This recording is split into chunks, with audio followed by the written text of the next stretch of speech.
Okay, whenever you're ready, Councillor Cisco.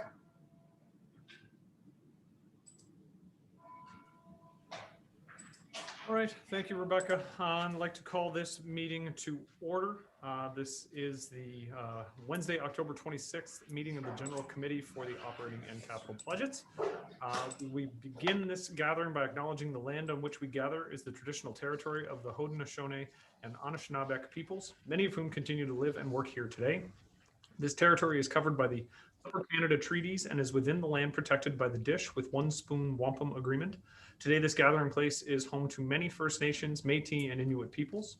Acknowledging this reminds us that our great standard of living is directly related to the resources and friendship of the Indigenous peoples. We move on to item 3, adoption of the agenda. Are there any amendments to today's agenda? All right, seeing none, moving the motion to adopt the agendas, I have Councillor Dodge. Moved by Councillor Dodge, and for a seconder, I have Councillor Miller. Excellent. All in favor? Is there anyone opposed? Then that is carried. Declarations of interest. Are there any declarations of pecuniary interest today? All right, seeing none, as a reminder, if you do have a declaration of pecuniary interest, you do need to submit a written statement of the declaration to the Deputy Clerk. For Chair's report tonight, I will be relatively brief.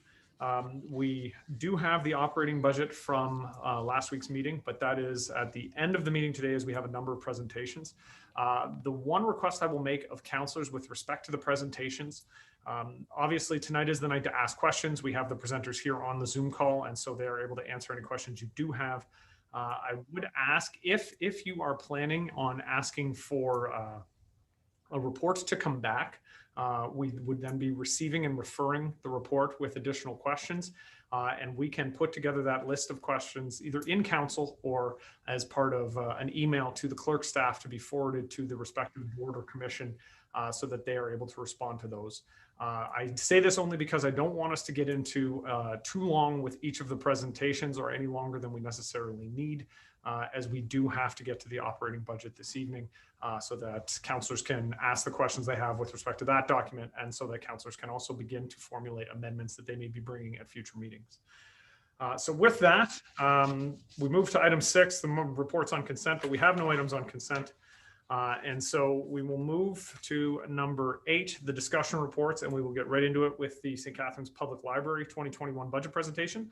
I call upon Ken Sue, Chief Executive Officer, and Karen Smith Curtis, Business and Facilities Administrator, to present regarding the St. Catharines Public Library 2021 budget. Mr. Chair. Good evening, everybody. I think you can hear me. As we all know, the year of 2020 has been very challenging, and the library unfortunately had to close its services to the public in mid-March due to the pandemic, but has since gradually reopened its services and programs in a safe and responsible way. The library has also taken a proactive approach to handle staffing and the library expenses to mitigate any financial impact caused by the pandemic, and ensure it is aligned with the city's priorities and strategy. So now we are getting to the end of 2020, and the library staff have developed a prudent draft budget to support library's goals and objectives in 2021. So now I'm going to turn it over to Karen Smith Curtis, who will share with you our proposed budget. Thank you, Ken. Rebecca, could I have the next slide, please? So I'm going to cover this through a few things: the 2020 accomplishments, some impacts from the pandemic, what we plan to do in 2021, as well as the operating budget that goes along with what we plan to do in 2021. Thank you. Next, please, Rebecca. All right, so even though 2020 sort of went sideways for most of us, we did actually manage to get some pretty impressive things done. We started opening the library on Mondays. For the first time in 43 years, we were one of the few public libraries in the province of Ontario not open on Mondays. So Ken and I are both thrilled to actually have that accomplished. It's been really impressive. Our digital collections have had, not surprisingly, huge growth with the library being closed to the public for quite some time, but the digital collections have really grown significantly this year. We did complete a key piece of our strategic plan, which is a central infrastructure space review. We had hoped to present it to council in 2020, but we will put that off till 2021 when hopefully things will go back to that new normal we all hope for. Cooperation is definitely improved between the city, the social agencies, and the library in terms of providing service and helping those in the downtown community who need assistance. We received some new federal funding in 2021, which has been great. Our staff has really embraced new technology and offering virtual programs for the first time since we weren't able to actually have people physically in the library. So the virtual programs have been just wonderful and very welcomed by members of the public. That has been great.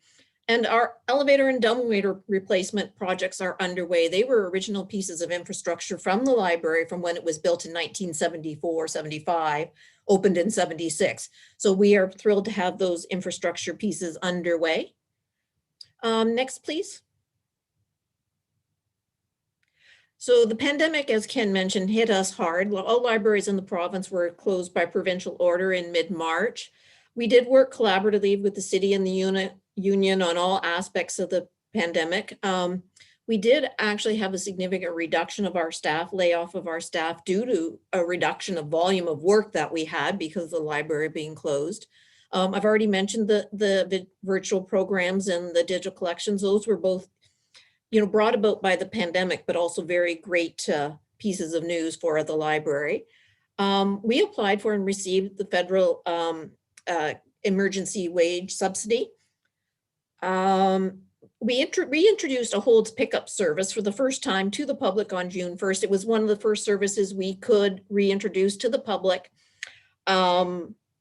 after we got shut down for the pandemic. So that was a new one. And we did open as soon as we could for public computer access, which was on July 20th. So it's part of our reopening. We reopened the library to the public on the 4th of August. And we are still trying to determine how to return to full services and hours. As the pandemic plays out, we'll figure that out as we go along. So lots of impacts from the pandemic on the library in 2020. Next, please. So we also have taken a few minutes to look forward to 2021. In 2021, I'm going to actually touch on the last one first. We do want to take a look at our strategic plan because it has been impacted, as every organization has done, by COVID-19, and we need to take a look at the strategic plan and make sure that it's still actionable in the pandemic world we're in. So we will do that. We're going to try and increase our community engagement, increase our outreach and partnerships. Social agencies, schools, seniors are all the areas that we will be doing that through. We're continuing to enhance accessibility right now, thanks to Anthony's team. We have a new ramp going into the Port Library and a new accessible door. And then, of course, the elevator project here at the Central Branch are integral to our accessibility. We'll continue to do work on that in 2021. Our website is a good example where we could do some improvements, and we will work on that. We're going to be continuing to create non-traditional collections, items like memory care kits for seniors that are struggling with their memory issues and their families. Those are something we hope to introduce later this year. The roof and HVAC at Central Library are at end of life. That was identified last year in a building condition assessment we had completed. So we will work to get those replaced in 2021. I often say we cannot make the inside of the library new and modern and pretty until we fix the leaks from up above. So we'll get that part done next year. And of course, we're always looking ways to improve efficiency and streamline our operations, including things like this year, we're moving our payroll system to the ADP platform in the next few weeks. So that'll be a big one. And we'll get that sorted out all in 2021 when the new year starts. Next, please. So I am pleased to present a budget that aligns with the direction from the Budget Standing Committee. So no increase to city contribution to the library in 2021. The city does provide about 90% of the funding for the library. We get about 3.6% from the province, and then the rest of it we raise ourselves through things like fines, lost book fees, those types of things. As you can see, our biggest expense by far is our salaries at about 69%. Our materials count for about 14% of our budget, and then occupancy about 9%, and supplies about 6% of our budget. So that's overall how the budget is structured. Next, please. In terms of highlights of the 2021 budget, I will say that we do anticipate that our internally generated revenues will still be a big challenge for us in 2021. We are not going to anywhere close to achieve our 2020 internally generated revenues because of, closing the library, not having fines, lower interest rates. We expect that will continue in 2021. We expect these revenues to be about 33% lower than we budgeted for 2020. We also will have some cost increases in 2021. We will have some obligations under our collective agreement. We do need to have some resources that help us support that strategic plan and vision that we have for the library. Our Merit branch actually is, the lease is up on March 31, 2021. So we are in the process right now of negotiating a new lease for that facility for starting April 1, 2021. So we expect some increase there. We have seen substantially higher professional fee costs in 2020, and we expect it not to return to the normal in next year due to issues brought along by the pandemic and resolution of those issues, especially with respect to our staffing. So those are some of the impacts we see from the negative. On the other side, we are executing some efficiencies within our library materials budget to make it more aligned with other libraries' budgets across the province. So we have brought that number down a little bit for 2021. Next, please. Thank you. So the library respectfully requests a municipal contribution of about $5.67 million. No change from the 2020 contribution that we requested, and it is aligned with the Budget Standing Committee recommendation. So the library actually has been very efficient with use of our money over the last 5 years. We've had about a 0.5% budget increase on average over the last 5 years, with about a 2.4% increase in our expenses, and we've been able to manage through that. So that is our 2021 budget. Thank you very much. All right, thank you very much to the presenters. I will say I've had the pleasure of being in this role for the last 6 years, and I've been on council for 10, and I sincerely appreciate the work that's gone into this year's library budget. It's an excellent document. It does address a lot of the concerns that have been raised in previous years, and specifically concerns that I've raised, and I sincerely appreciate the fact that this budget addresses those and also follows the guidance that the Budget Committee gave. I think it's on the whole a very responsible budget, and I appreciate that. With that, I have a number of councillors who have raised their hand. I will ask and remind councillors, if you do wish to ask questions of the presenters, please do use the raise hand tool. I have Councillor Sorrento up first, followed by Councillor Kushner and Councillor Garcia. Councillor Sorrento.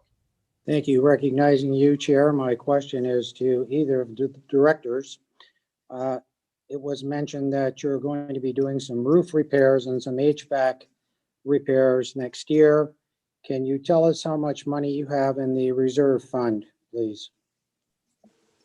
Do you mean in total or for those projects? Both, please. Okay, so in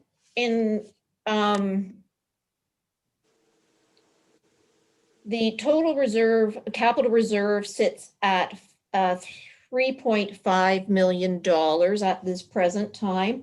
And those two projects in total, well, the roof is estimated at $700,000 and the HVAC system is estimated at $478,000. Thank you. And recognizing you, Chair Cisco, one final question. What do you intend to do with the balance of the of the money? The central branch actually requires, as I said, several significant replacements over the next few years. So some of the money is being designated this year towards our elevator and our dumbwaiter. That's about $350,000. The flooring within the central branch is about, I think it's 19 years old. It's at end of life. It's almost $500,000 to replace the flooring within the central branch. We have lighting and ceiling tile replacements we need to do. And we need to do some repairs to our atrium. The glass in the atrium is failing in certain spots. That needs to be redone. The flooring in the atrium is the original flooring put in 1975, 76. So that also needs replacing. So when we look at all the items that need replacing within the central branch over the next 10-year time horizon, as identified in our building condition assessment, our capital reserve is actually short in a few of those years. We have not quite enough money to pay for the repairs that are necessary at this point. It's fine. Thank you. Thank you very much. Thank you. All right, thank you, Councillor Sorrento. Councillor Kushner, you are next. Yes, I had a similar question. I was going to ask it in terms of your interest revenue has gone down by 48%. Is that solely due to the interest rate, or is it due to a combination of having less reserves? Thank you for the question. It is actually a combination. It's mainly impacted by the interest rate, which is significantly reduced from what we saw even a year ago. But we are spending some of those reserves monies, which of course will reduce the amount of interest revenue because we have left dollars in the account. Okay, secondly, you did indicate that there's a significant reduction in staff. And yet when I look at the salary and benefit increase, it's 5.6%. How do you reconcile the two? So the significant reduction, a lot of our staff that was laid off in the March and April timeframe, they're getting brought back as library has resumed operations. So we're not 100% back yet, but we are significantly back. And we have anticipated that we will get the rest of the staff back when the pandemic allows us to bring them back, when our volumes return. So they are included in the 2021 budget. Okay, but even with the staff back, why does the increase in salary and benefits exceed the rate of inflation? Well, our benefit programs are unfortunately having a very negative experience, and we're keeping an eye on that. That's unfortunately increasing at a rate higher than anticipated, and that's a significant impact. In addition, we are still actually negotiating our collective agreement. We don't have a resolution on that, so amount has been budgeted for that, but we do expect an increase to be received by our staff. Thank you. Thank you, Councillor Kushner. Councillor Garcia. Thank you, Mr. Chair. Through you to the presenter, both Councillor Sorrento and Councillor Kushner have asked questions similar to what I wanted to ask, but just as a follow-up on the recent one on the salary benefits going up 5.6%. You said that this is mostly driven by benefits. What are the drivers that are causing benefits to go up at such a rate? The way the plan is structured for the library, we are having negative experience. So use of the plan, cost of the plans, particularly prescription medications, is negatively hurting the cost of our plan. Thank you. And through you, Mr. Chair, has that happened in the past as well, that that you get those large increases because of something like the use of prescription medications? It has been an area of concern over the last couple of years, but unfortunately, we have had worse experience than anticipated. Okay, thank you. And back to the reserves issue, you talked about the capital reserves and all the capital projects that need doing, but you do show a transfer of 300 and some thousand dollars from reserves in your operating budget. Is that from a different reserve, like an operating reserve?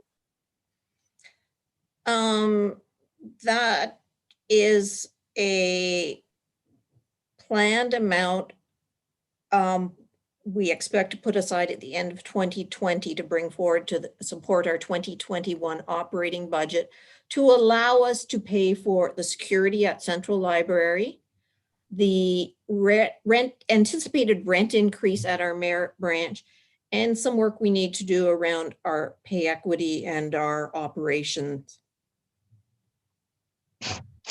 Okay, thank you. Thank you, Mr. Chair. Thank you, Councillor Garcia. I have Mayor Sendzik next, followed by Councillor Williamson. Mayor Sendzik. Thank you, Chair. And just want to first start by complimenting the library for the budget it's presented and for the work that it's done over 2020. I think this is an outstanding attempt at trying to balance the needs of the community and at the same time recognizing the fiscal position that we're in. I think Ken and Karen and the team have put together a very strong budget, and I just want to compliment the staff for the work that they've done there. Just a couple of questions. One is relating to the 3% in salaries vacancy factor that's being built into this, and it points to a strategic direction. So what are you anticipating, and what value does that 3% represent in monetary terms?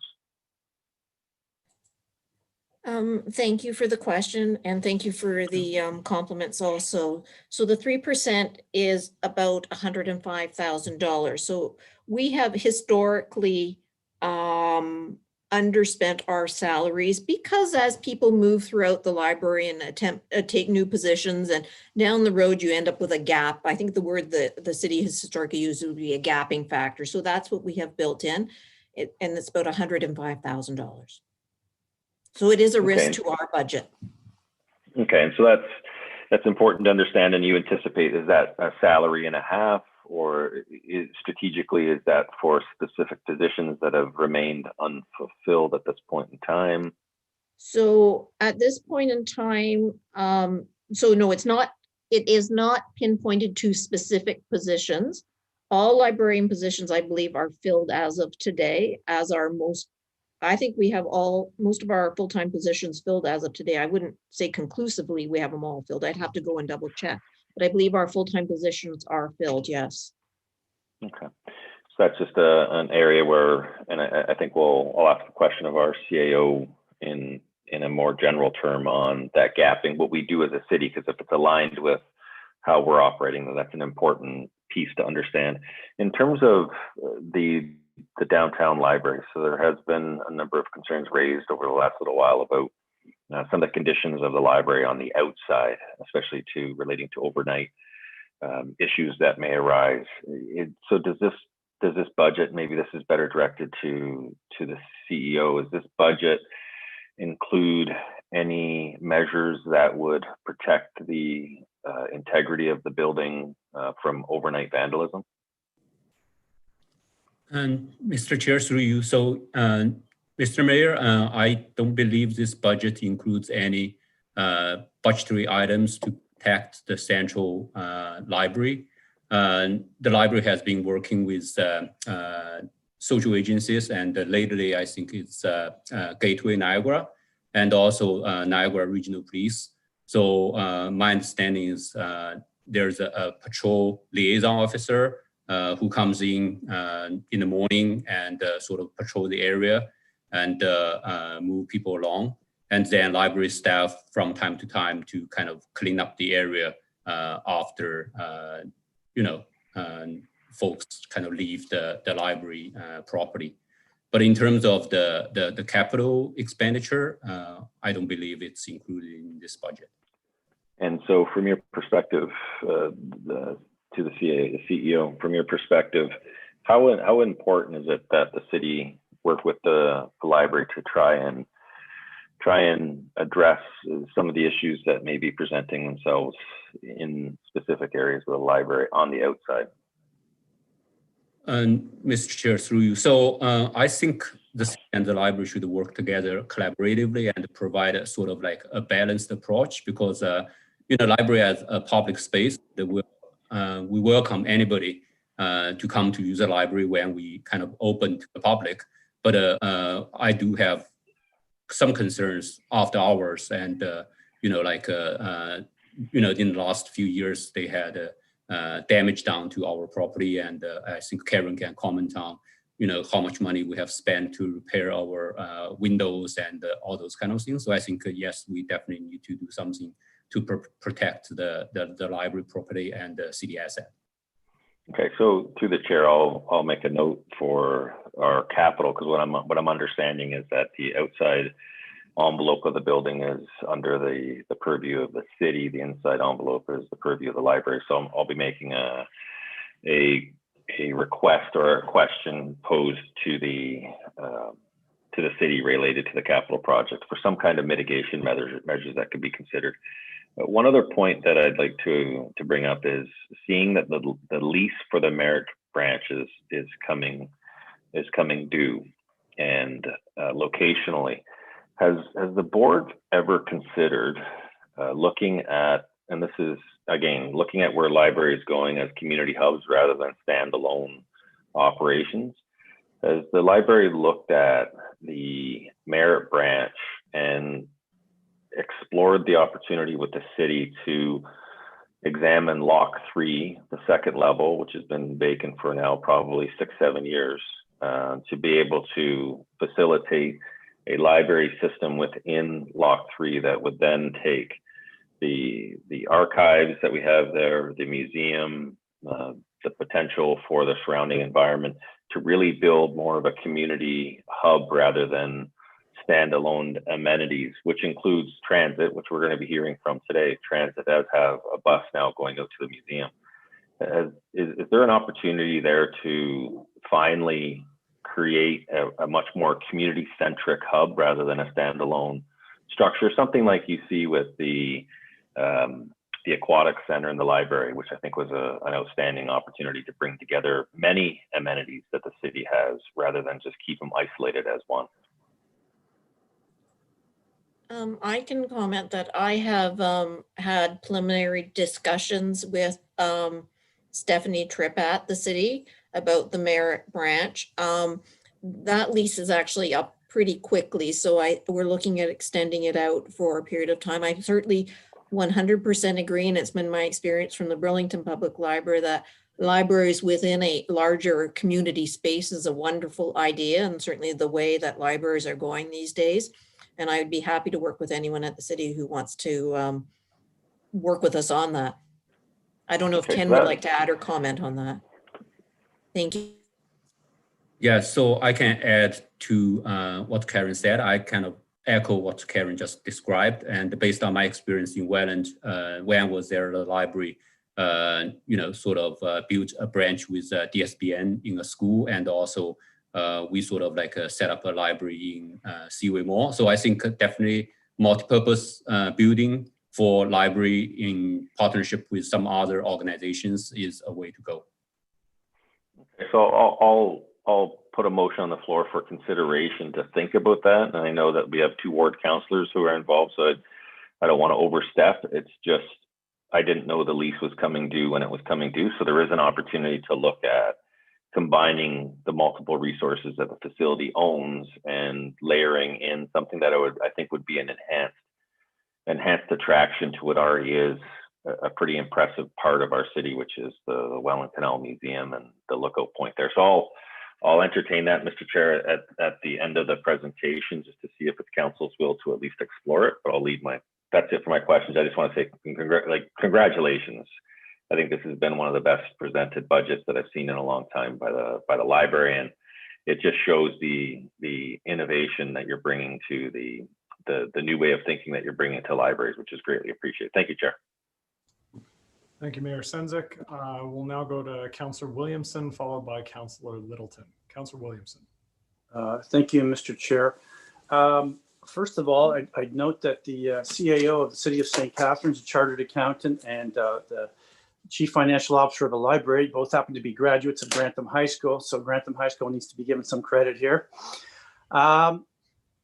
You didn't say too much about the new vision. We've had architects come in, and I don't like to use the word exciting because it's cliche, but there are some changes in terms of utilization of the space and opening a library up that I think are going to really enhance it and bring it into the 21st or 22nd century. I just wonder, perhaps Ken or Karen, if you could maybe just elaborate a little bit. I know that the plans on these have been delayed because of COVID, but I wonder if you could just speak to them a little bit. And also, I think we've got this capital reserve account, and I think that is also going to, that project is going to require some of that money. So if you could just elaborate, thank you. So yes, thank you very much, Councillor Williamson.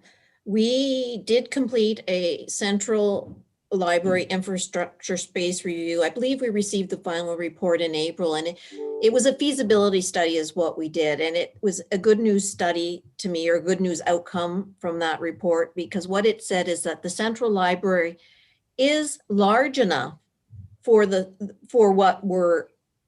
services that we're providing. It's a suitably sized building, but there's certainly an opportunity to enhance the community space in the building. So make the community space larger by realigning where we have things positioned in the library and where our staff reside. So we haven't gone into a huge amount of detail on that because we received that just as COVID hit. But certainly it was a good news feasibility study to me because it said the building is well-sized. We just need to restructure and reorient at the building. And that's what Ken and I hope to be able to kick off in 2021 and share with council some of the exciting ideas that we have already heard of. So they're really good news there. Thank you. I don't know if Ken wants to add something to that. Yes, so yes, as Karen described, I think one thing I'm very excited about this is because based on the study and, they kind of recommended to enlarge our public space so we can provide more services to the public. And as, some councillors, if you have been to the library on the third floor is, a lot of staff, they use the third floor, but according to the design or the proposal they are, they made is basically it's like the staff can sort of, reduce the work space and then make more space available to the public. And additionally, I think kind of go back what Mr. Mayor just described, and they also thought there will be some ways to even enlarge the library's public space on the first floor as well. Thank you. And just, I'm happy that I think people are coming around to the understanding that the reserve account is not some kind of a slush fund, that it's there for a purpose, and the library does do forward budgeting, not deficit or venture budgeting. And when the capital expenditures need to be expended, the money needs to be spent. It's largely there. So that's a benefit to the city as well as it is to the library. And the mayor's idea of looking at Lock 3, I think, is very interesting. The museum just underwent some changes, and still going through some changes in terms of the first floor. Getting to the elevator, which is at the back, may present a challenge, but I do think it's something definitely worth investigating. So thank you to the library folks for coming in, and appreciate your efforts. All right, thank you, Councillor Williamson and Councillor Littleton. Thank you, Mr. Chair. I just want to congratulate Ken and Karen for coming in and doing such a great job with the budget. It's such a thrill to sit on the library board as with Councillor Williamson. Everybody every week sees my bookshelf. This is one of 6 in my office. And so I love books. I love everything about the library. And what I want to say is, Council, I don't know if you're you hear reports all the time, but I don't know if you know how quickly the library pivoted through this pandemic. And it really was impressive to see the Holds pickup service. Of course, I used it every week. Even now, the way that the library has just been dealing with the pandemic, taking in the books, quarantining the books, and all the rest of it. And there were fines that were forgiven for so long, and really just doing everything in the library's power under the leadership of Ken and Karen and the board, Hillary as our chair, to make sure that it is accessible as it can be to people.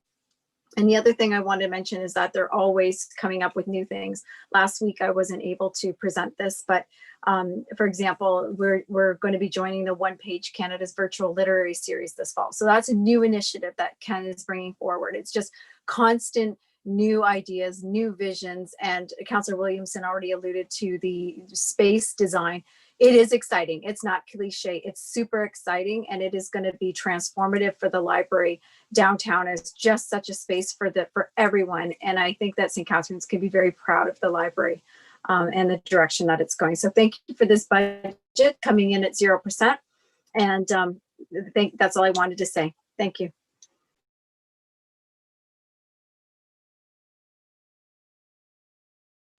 All right, thank you, Councillor Littleton. I'm not seeing any other hands raised.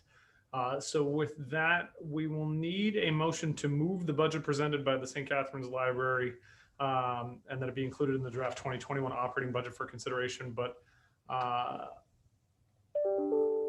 the mayor also had, and I'm not sure if this is a direction to staff or if this would be an addition to the motion with respect to the Lock 3 investigation. Mr. Mayor, would that be a direction of staff, or do you want that as a part of the motion? I would like it as part of the motion, simply being because the lease is coming due in 2021. So prior to an extended lease renewal, so there could be depending on what council and the library say over the next couple of months, it could be indicated it could be a 10-year lease at the Merritt branch, or it could be a 2-year lease renewal extension, allowing the city and the library to work together over the next couple of years to figure out what works. I don't want to tie anyone's hands, but I would rather see us get to a yes or no now before a long-term lease is entered into at the current location. That's what I'm looking for. Okay. Okay, so does the language on the screen, is what you're looking for? That the St. Catharines Museum and the Welland Canal Center be explored as a potential future site of the Merritt Library branch? Or do we... And then report back prior to an extended lease renewal. Okay, and report back before an extended lease renewal. And then, Mr. Mayor, would you be willing to move this motion then? Oh, of course. Excellent. And could I have a seconder? Councillor Phillips, I saw your hand first. So moved by Mayor Sendzik and seconded by Councillor Phillips. And if there is no more comments, then I will look to the clerk to call the roll. I see Councillor Porter's hand is up. Oh, apologies. Councillor Porter. Yes, thank you, Chair Cisco. I am generally in favor of the idea of exploring the Welland Canal Center. I'm just wondering if this could be a friendly amendment, that in the report we look at the transportation networks around the Welland Canal Museum, because we are looking at our trail system and funding opportunities and plans. And I think if we were to move in that direction, we want to make sure that there's a walkable path to the library, or a bike-friendly path to get to the library for people who don't have cars or who aren't going to take the bus. Okay, Mr. Mayor, is that friendly? A friendly analysis. Excellent. All right, so we have the motion moved by the mayor and seconded by Councillor Phillips, and I see Councillor Littleton has a question. Sorry, I just unmute thing. So yeah, you know what, I think if we're, and I understand everything that the mayor is saying there, I think that if we're going to be looking at another spot for the library, I think we should also include in there, examine Penn Center and examine Community Center. Just as some other ideas. Just, I know what the mayor is saying, that this is a city asset as well, to move an asset into a city asset. It is at the east part of the ward. And so I just want anyone who is watching this to understand that. I'm sure Councillor Miller and I would both be wanting to ensure that this would be central to the Meriton community and central to, because it is basically in the middle of the ward right now. So that's my only concern with going east, as Councillor Porter has already mentioned about transportation, but just that ability to get to the library for folks in Meriton. So whatever that needs to look at as well, can we just have a just have a little peek at other potential sites, Penn Center being one, throwing it off the top of my head. Major transit center, major area where people go. Ken had already alluded to the Welland Library had gone in the Seaway Mall. So just putting that out there, if that could be friendly. Thank you. Mayor, is that friendly? I wasn't looking anyway. Yeah, it's Okay. Councillor Williamson? Just if we're looking at other locations, we have the new fire hall in Meriton as well. I'm not sure how much land is around there, and I'm not sure if it was considered to do both facilities when that was done, but just a thought. Thank you. All right. All right. If there are no other comments, then I will look to the clerk to call the roll. Mayor Senzik? Yep.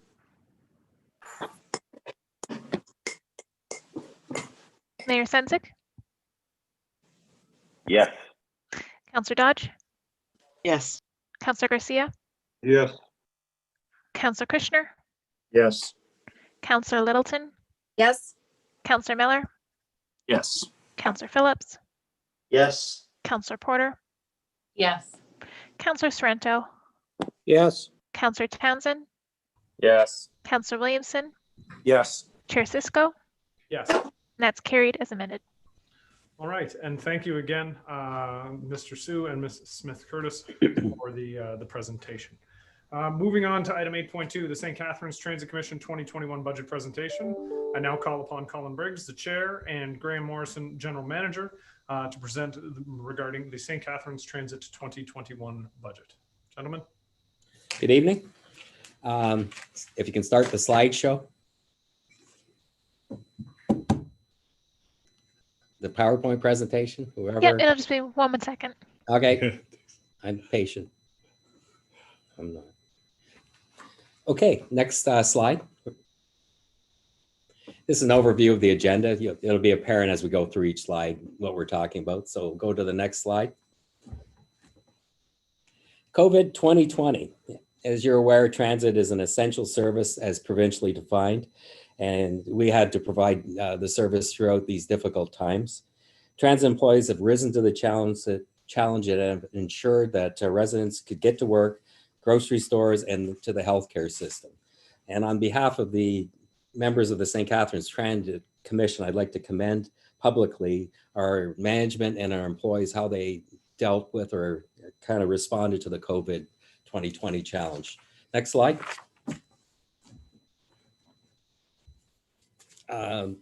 This summarizes some of the things we had to do because it was a challenging time. We had to adjust our services, a number of times during the response. We reduced our service twice. We went from Saturday service to hourly service. We certainly had great cooperation from the bargaining unit in responding to the ever-changing workplace requirements. We even had to put a limit when we reintroduced service on the number of passengers that we could put on the bus. We were able to install barriers, which allowed us eventually to collect fare box, because at one point in time we only had rear door entry into the buses, but once we had the plexiglass in, we could reintroduce fare collection, I should say. Next slide. Mobile ticketing. And again, this was something that's been going on for a number of years. It was first introduced in 2019, and We've now in 2021, we've added validating hardware in our buses. So it allows us to basically go contactless or no contact, which allows us to collect, not actually take money and have direct contact with processing any cash. It allows us to do it digitally. The next slide. This just gives you a highlight of our service levels. We currently operate 18 hours a day, Monday to Saturday, 12 hours a day on Sunday. We have contracts with the region for providing a part of their regional service, the City of Thorold, and Brock University for the student passes. We currently maintain a fleet of 73 accessible conventional buses and 11 paratransit buses. Next slide. This is our budget overview. First, I'll give you some indication of what happened in 2020. Obviously, our fare box took a hit. When we couldn't collect fares for a period of time. We had to cut back on the service. So our actuals are nowhere close to the projections of what our revenue we thought we'd achieve. Fortunately, we received almost $2 million is what we're showing as revenue for the provincial restart funding. We actually received $3.8 million, but when we went through the formula that was provided to us from the Ministry of Transportation, all we were eligible for this year or for 2020 was almost $2 million. The remaining $600,000 has to be moved into a future year, which will partially fund the $1.3 million we're showing in the 2021 budget. And even in light of that, we still were able to achieve a $700,000 surplus in 2020.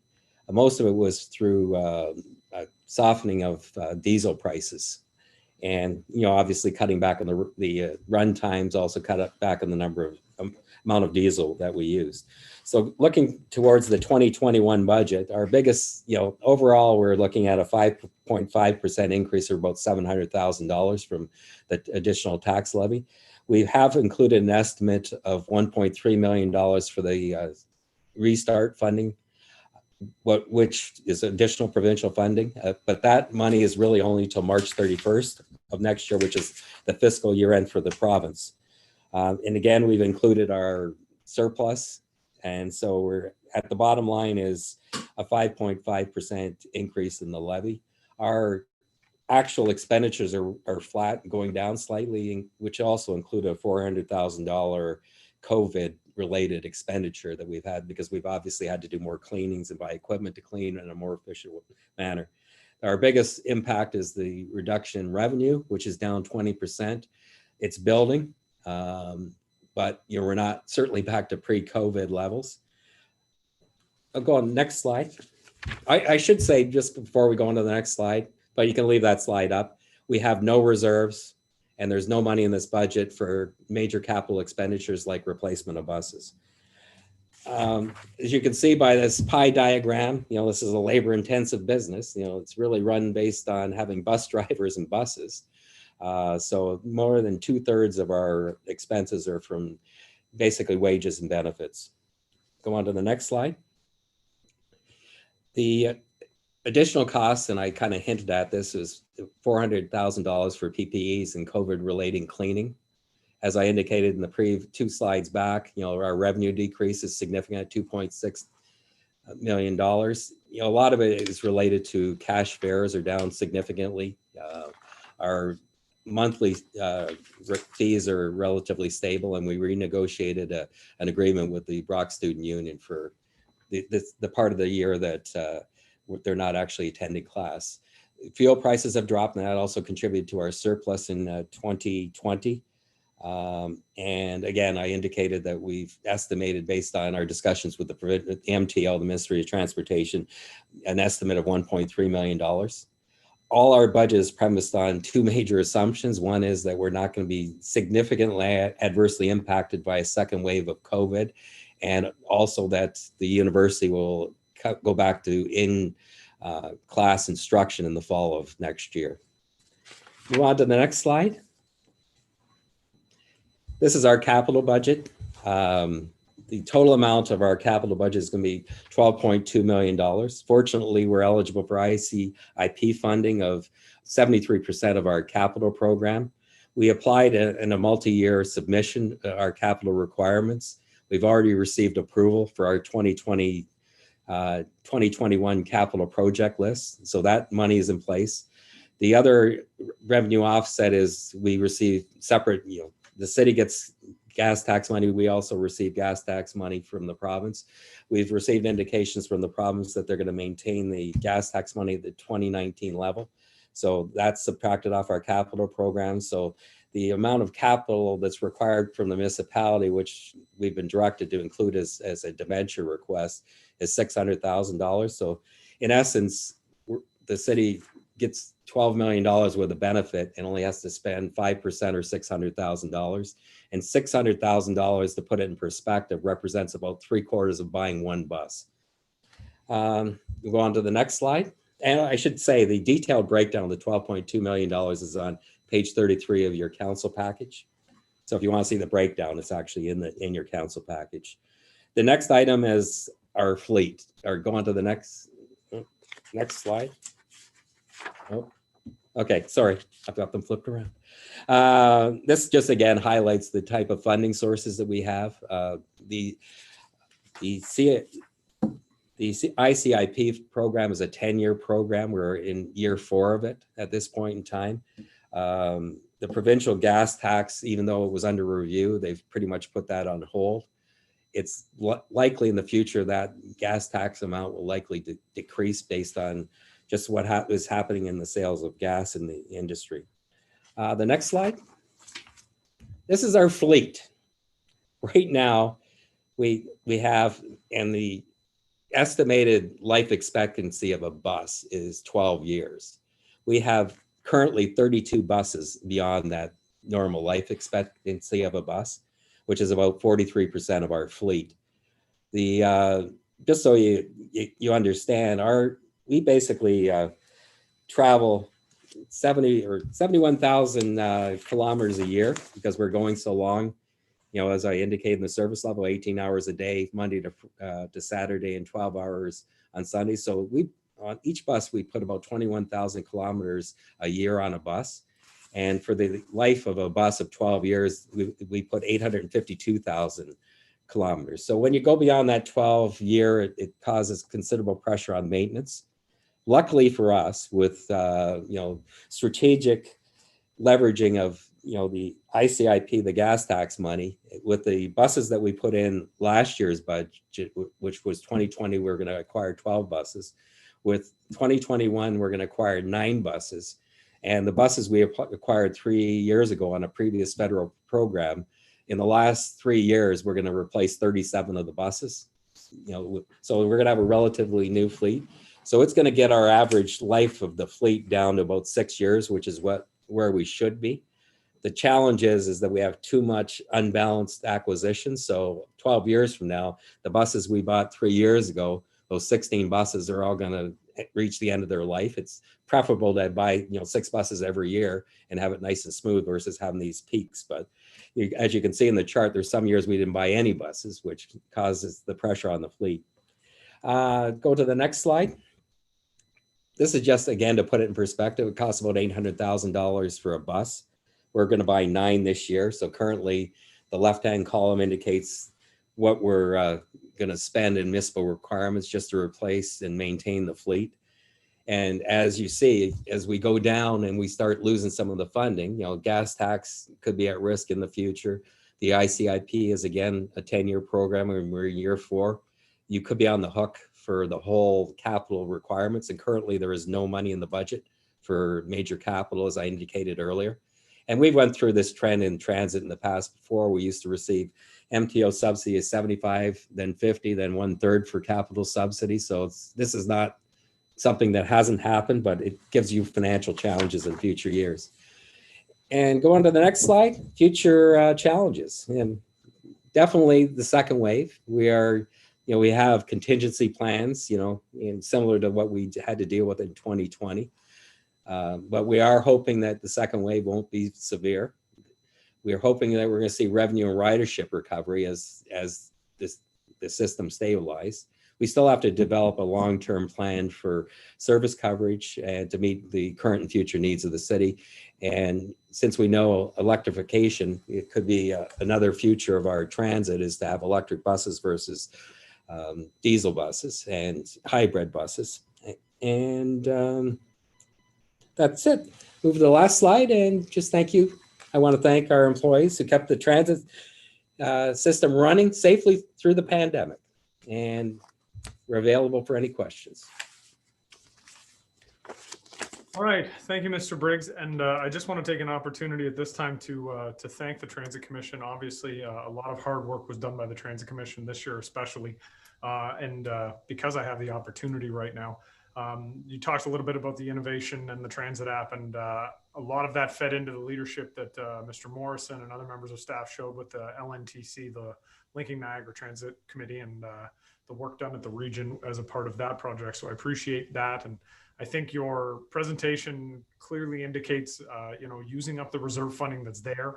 I think that's a very prudent use of the reserves this year, and as budget chair, and given the guidance that has been brought from the budget committee earlier in the year, I think this is a very well thought out and well put together budget for 2021 for transit. It does a good job of taking advantage of the federal ISIP program, which exists, and transit staff have done a very good job of leveraging the ISIP program over the last several years, so you're to be commended for that.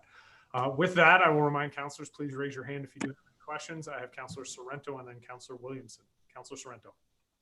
Thank you, Chair. Recognizing you and Mike, I'll just make a very brief comment to the presenters. Treasurer Briggs, you answered 3 out of my 5 questions. Not the treasurer. Chair? Beg your pardon. Anyway, you've answered 3 of the 5 questions. So I'll just say this. I did read that transit will be getting 5 new buses. So Chair Cisco, recognizing you, my question is to Executive Director Graham. Director Morrison, beg your pardon. Can you tell us when we're going to see those 5 new paratransit buses? We anticipate probably later in 2021. There's been some production delays with the whole pandemic situation. Okay, great. And then I'll just get you to just comment on your thoughts on the capital funding and helping out with transit, getting you over the hump, so to speak. Yeah, the ISIP programs, it's really done a great job keeping our fleet and a lot of our technology pieces here at Transit in good shape. It provides 73% of the cost, and then you add on our gas tax funding, so it covers pretty much 95%. So we've done pretty well that way. Fantastic. Keep up the great work. Thank you, and thank you, Chair. Thank you. All right, thank you, Councilor Sorrento. Councilor Williamson. Thank you, Mr. Chair. Thank you, Mr. Briggs, Mr. Morrison. Mr. Briggs, you painted a pretty grim picture at the start in terms of having no reserve for capital expenditures. And then you showed us the age of the fleet. So ideally, we would want to be buying 7 or 8 buses every year, year after year. How did it happen that we have such uneven acquisitions, and why was there no buses purchased in the last couple of years? It was availability of the funding programs. The programs were announced, but then there was delays before the federal government put them into place. So it's more of a catch-up thing than anything. To leverage the money, so we can buy more. Great, thank you. We've heard a lot of talk about green infrastructure and public transit funding from the federal government. Is there any, and you're talking about looking at electrification. I know that Metrolinx puts out a big contract and whatever bus manufacturer gets it, and then we kind of are stuck with whatever manufacturers. You can correct me if I'm wrong on that, Mr. Morrison. But in terms of what our alternatives we would be looking at for electrification, are we looking at hydrogen fuel cell? Are we looking at battery electric? I take it that we're not going to be looking at trolley because go back to the NS&T days because of the infrastructure involved in putting up all the catenary, all the overhead stuff. I wonder if you could just tell us what we're looking at, and would this be something we would do on some arterial roads? Yeah, this is something we're just starting. We're planning on with our next funding application to conduct a study to, what we need from an infrastructure point of view here at the facility and out on the road is for electric buses. I think we would look at electric buses as a lot of that happening industry-wide. So I think that's where we're leaning, but the study would kind of guide us a bit on what we need to do all around for that to be prepared.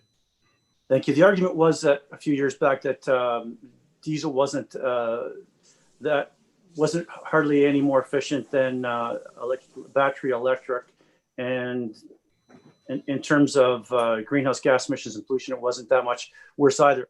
I would assume that the technology in electric has improved, and I would hope we have talked about being greener, more environmentally friendly here, that we're looking at the electric buses, the hybrid buses, and I'll stop talking in a second here. And in terms of our maintenance facility and the longevity of those buses, have they caught up and perhaps passed diesel, the rolling stock of diesel now? They're getting pretty close. There's a lot of testing being done. There's a lot of electric buses in service in Ontario, so yeah, but we will have better information on that soon. The charging technology is much better, so they last a service day now, which was the concern just a few years ago. So we will be again, looking at what we need to do from a facilities and an on-road point of view in the near future. And you mentioned that doing a little bit of simple math there, a new bus costs $800,000. Is that about right? And what's the difference between a standard diesel and a hybrid electric now? Is there significance in upfront cost? I think an electric bus is just a little over $1 million right now. So fairly significant difference. Yeah. Thank you very much. Appreciate your work. Thank you, Mr. Chair. Thank you, Councillor Williamson. One thing I will throw in, and I'll direct this towards Mr. Morrison. I know that the hybrid buses that we've had in the past, one of the issues that's come about has been the replacement costs for the battery packs, and that the overall maintenance costs are very significant as compared to the diesel buses. Is that still the case? Looking at those hybrids, the underneath still costs a good hefty amount. Yeah, the replacement parts on those and with the overall charging system and the hybrid system is quite substantial. So, but again, those are some of the ones that are starting to get older now and will be phased out over the next few years. Yeah, and I will give credit where it's due. I know that a couple of fully electric buses have been through St. Catharines on different sorts of tests and demonstrations, and the staff at Transit have done a good job of keeping their finger on exactly where electrification is going, and have been at the front of it as well. I'll look now to Councillor Kushner, followed by Councillor Littleton. Thank you. The question I have is in response to your comment that buses are $800,000. Have smaller buses been considered? Because if you look at Toronto and some of the bigger urban centers, they run at full capacity.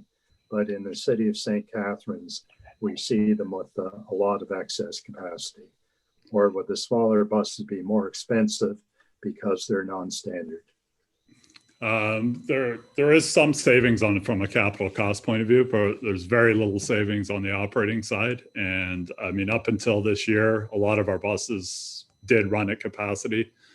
With Brock and some of our main routes were full, so you kind of need that capacity. It's difficult to run a blended fleet of 30 and 40-foot buses because you've got to make sure you have the capacity at the times of day when you need it, and it's difficult to swap buses in and out operationally.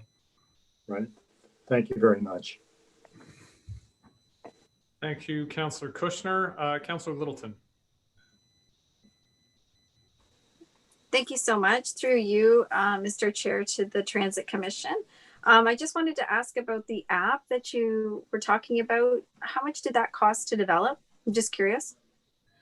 It was the app itself is the transit app, so it was pre-developed. This is going back a couple of years ago now when we first did the integration. So I would have to get you those numbers exactly. I'd hate to venture a guess. No, that's okay. I was just wondering because I was wondering if that was direction you were taking, because you mentioned that you had the 28% adoption rate, and Right. then you're looking, yeah. So Yeah, I'm just wondering, that's definitely the plan, to go ahead with that. We're installing validation hardware in all our buses so people could just pay with their phone as they get on the bus. It reduces, some interaction with the driver, and given our current situation, that's a desirable scenario.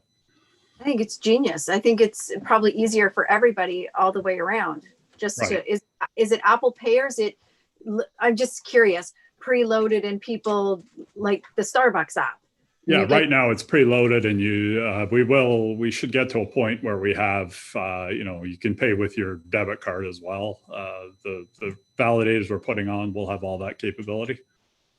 That's very good. I would imagine this is going back, can laugh, but from the time when you had to go to the variety store, whatever, to get the tickets. I mean, obviously now you can just hop on the bus, and that's great. Well done. Thank you. Thank you. And I will say, as a user of the system, it is incredibly handy. Yeah, it's great to have on your phone, because there's a lot of times you get caught, you need a bus and you don't have any change on you. With that, I will look to Mayor Senzik. Thank you, Chair, and through to the Chair and Mr. Morrison, in terms of the risk mitigation. So I think it's more for the public to understand as well. I'm looking at your 2019 actuals, and I'm looking at your 2021 budget, because really you can't look at 2020. It's going to be an anomaly for the rest of our life, kind of thing. You're showing a variance of a reduction in. I'm not as good as the chair of transit in terms of the numbers, but you're looking at about 2.4 million reduction overall between 2019 and 2021.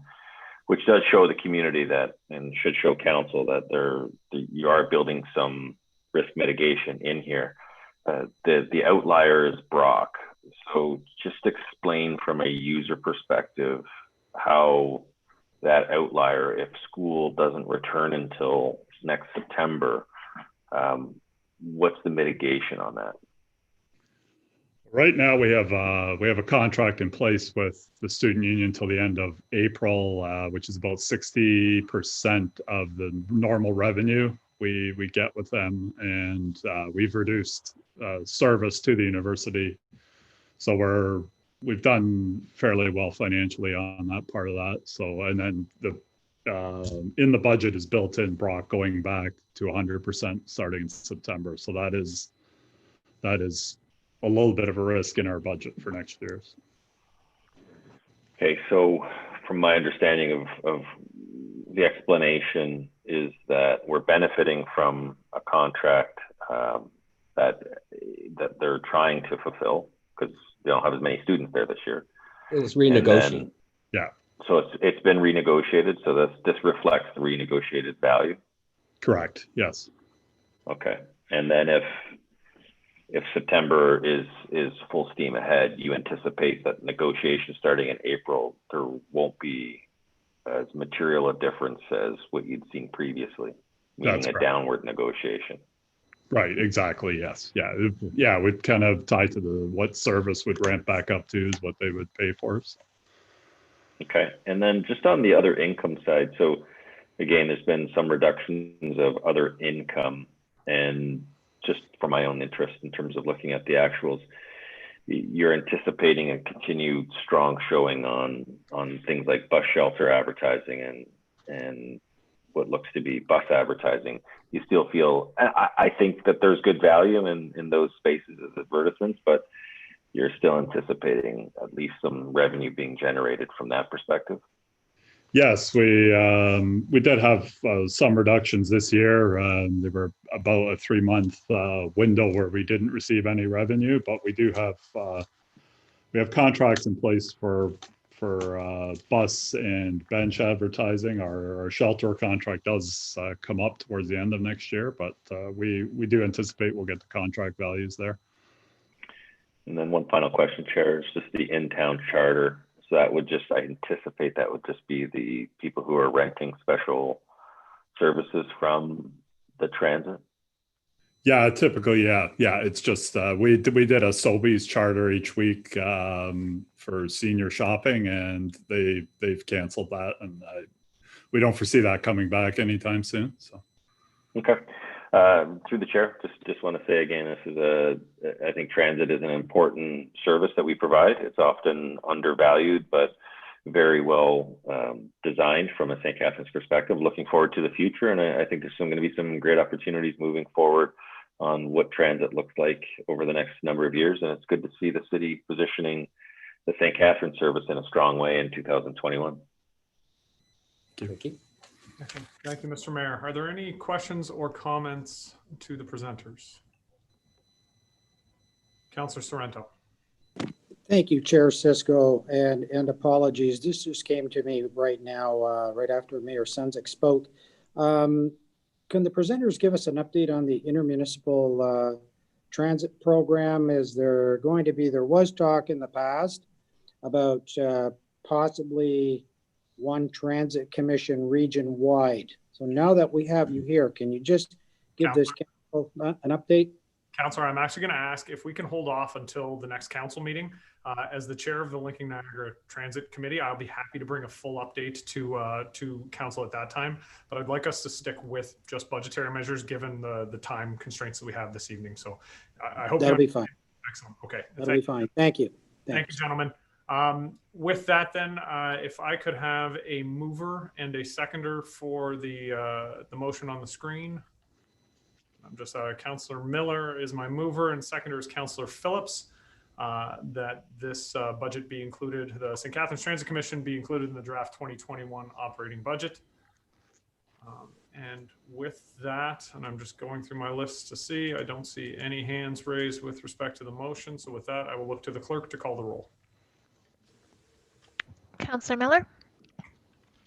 A hearty yes. Councillor Phillips. Yes. Councillor Porter. Yes. Councillor Sorrento. Yes, heartily. Councillor Townsend. Yes. Councillor Williamson. Yes. Mayor Sunzik. Yes. Councillor Dodge. Yes. Councillor Garcia. Yes. Councillor Harris. Oh, not here. Councillor Kushner. Yes. Councillor Littleton. Yes. And Chair Cisco. And another hearty yes. That's carried. Excellent. Again, thank you very much, gentlemen, for the presentation. Moving on to item 8.3, the First Ontario Performing Arts Center. I'll call upon Colleen A. Smith, the Executive Director, Mark Steinman, the Chair, Finance and Audit Committee, Mario DeDavitis, Board Chair, and Carlos Raballo, Administration Manager, to present regarding the First Ontario Performing Arts Center 2021 budget. Good evening, everyone. My name, some of you know me, is Mark Steinman, and I'm the chair of the Finance and Audit Committee of the First Ontario Performing Arts Centre Board. And for our presentation this evening, I am joined by Board Chair Mario DeDavitis, Executive Director Colleen Smith, and Administration Manager Carlos Raballo. Next, please. As a new board, it has been a challenging yet rigorous process to create the budget and business plan that we present to you this evening. And we would like to share highlights of this process with you, as well as our assumptions and our view of what 2021 holds for the PAC. We are grateful for the support of the City of St. Catharines since the PAC opened its doors 5 years ago. This investment has enabled us to stand out as one of the most active performing arts centers in Ontario. Our $1.6 million request for sustained investment in 2021 is a 1% increase over 2020. This will allow the PAC to sustain itself throughout the challenges of the pandemic. It'll also help clear the path for recovery for the greater benefit of our community and our arts partners. The First Ontario Performing Arts Centre has been officially under the management of the Municipal Service Board since January 2020 and welcomed Colleen Smith as the new Executive Director in May of this year. The design and review of the 2021 business plan and budget in a COVID reality has been an extensive process for the new leadership and the management of the PAC. Beginning in June, this plan was initially reviewed by myself and then vetted by the Finance and Audit Committee over a series of 2 separate meetings, and then reviewed and approved by the board. It is fiscally prudent, balancing our mandate with a lean operation that anticipates a phased recovery over the course of the year. As a representative of the board, I stand firmly behind the request to the city for a 2021 investment of $1,607,857. Colleen? Thank you. Hello, everyone. My name is Colleen Smith, and I'm the new Executive Director here at the First Ontario Performing Arts Centre. I started my job here in May of 2020. Not exactly the best time to be beginning a new executive position, nor the best time to be moving across the country. However, it has been 100% worth it. Before I begin this presentation, I just wanted to extend my gratitude to everyone who's currently sitting on council and all the city staff as well, who are behind the building and the creation of this beautiful center. It is truly a gem, and you should all take great pride in what you've achieved here, not only in the bricks and mortar, but in the incredible amount of activity that goes through these doors on a non-pandemic basis. So one of the first things that I did whenever I arrived here in St. Catharines and working at the Performing Arts Centre was really dig into what is the mandate of this building. And so what I did was I consulted both the act that established the Municipal Service Board, as well as the relationship agreement between the city and the Municipal Service Board, to determine what are the guiding principles, what is the mandate of this organization. And so you see that mandate clearly articulated in the slide that you have ahead of you. All of the work that this team here at the PAC have done since probably June onward have really been rooted in the reason why we exist, to serve this particular mandate and to invest in the artists, the economy, and the performing arts industry as a whole. So everything today is rooted, both the budget as well as the business plan, in this mandate. Next slide, please. We all know, most of us do know, that the live performing arts industry has been one of the hardest hit in the pandemic. Many centers, many performing arts centers across the province and across the country have been shuttered as of March 13th, 2020. Here at the PAC, we have not given up for a single day on what we understand and know and believe is our mandate. And we have some incredible statistics in front of you to prove that we have maintained this commitment. These are actually old stats now. So where we say over 50 live stream concerts, today we're sitting at over 60. Investing in paying for artists and arts contributions. At one point, over 200 artists were contracted by the PAC since the pandemic started. Now we're probably over 250 at this moment in time. Over 100,000 online views of our virtual programming that we were able to pivot towards during the pandemic. And that particular stat is prior to Gord's Legacy concert, which was just a couple of weekends ago, which is a phenomenal presentation that the team here at the PAC put together that was so well received by our community, by our province, and literally around the world. So we've done a really great job at maintaining that commitment. Next page, please. So we have been, of course, working with a reduced staff complement, but again, maintaining our commitment to artists, to arts organizations locally, pivoting to live streaming performances, and also live performances as we have been given permission to do so under provincial guidelines. I wanted to be really clear that the work we've done, the outdoor programming, the live stream programming, the indoor performances that we are currently about to roll out, all of this was done without federal funding support through the Canada Emergency Wage Subsidy Program, for which we are not eligible. Next slide, please. So our 2021 priorities, again, they're directly aligned with our mandate. Also, our priorities expand to provide an additional investment in an equitable, inclusive, and strategic future, which is important not only for arts organizations and nonprofits, but all companies in Canada in general.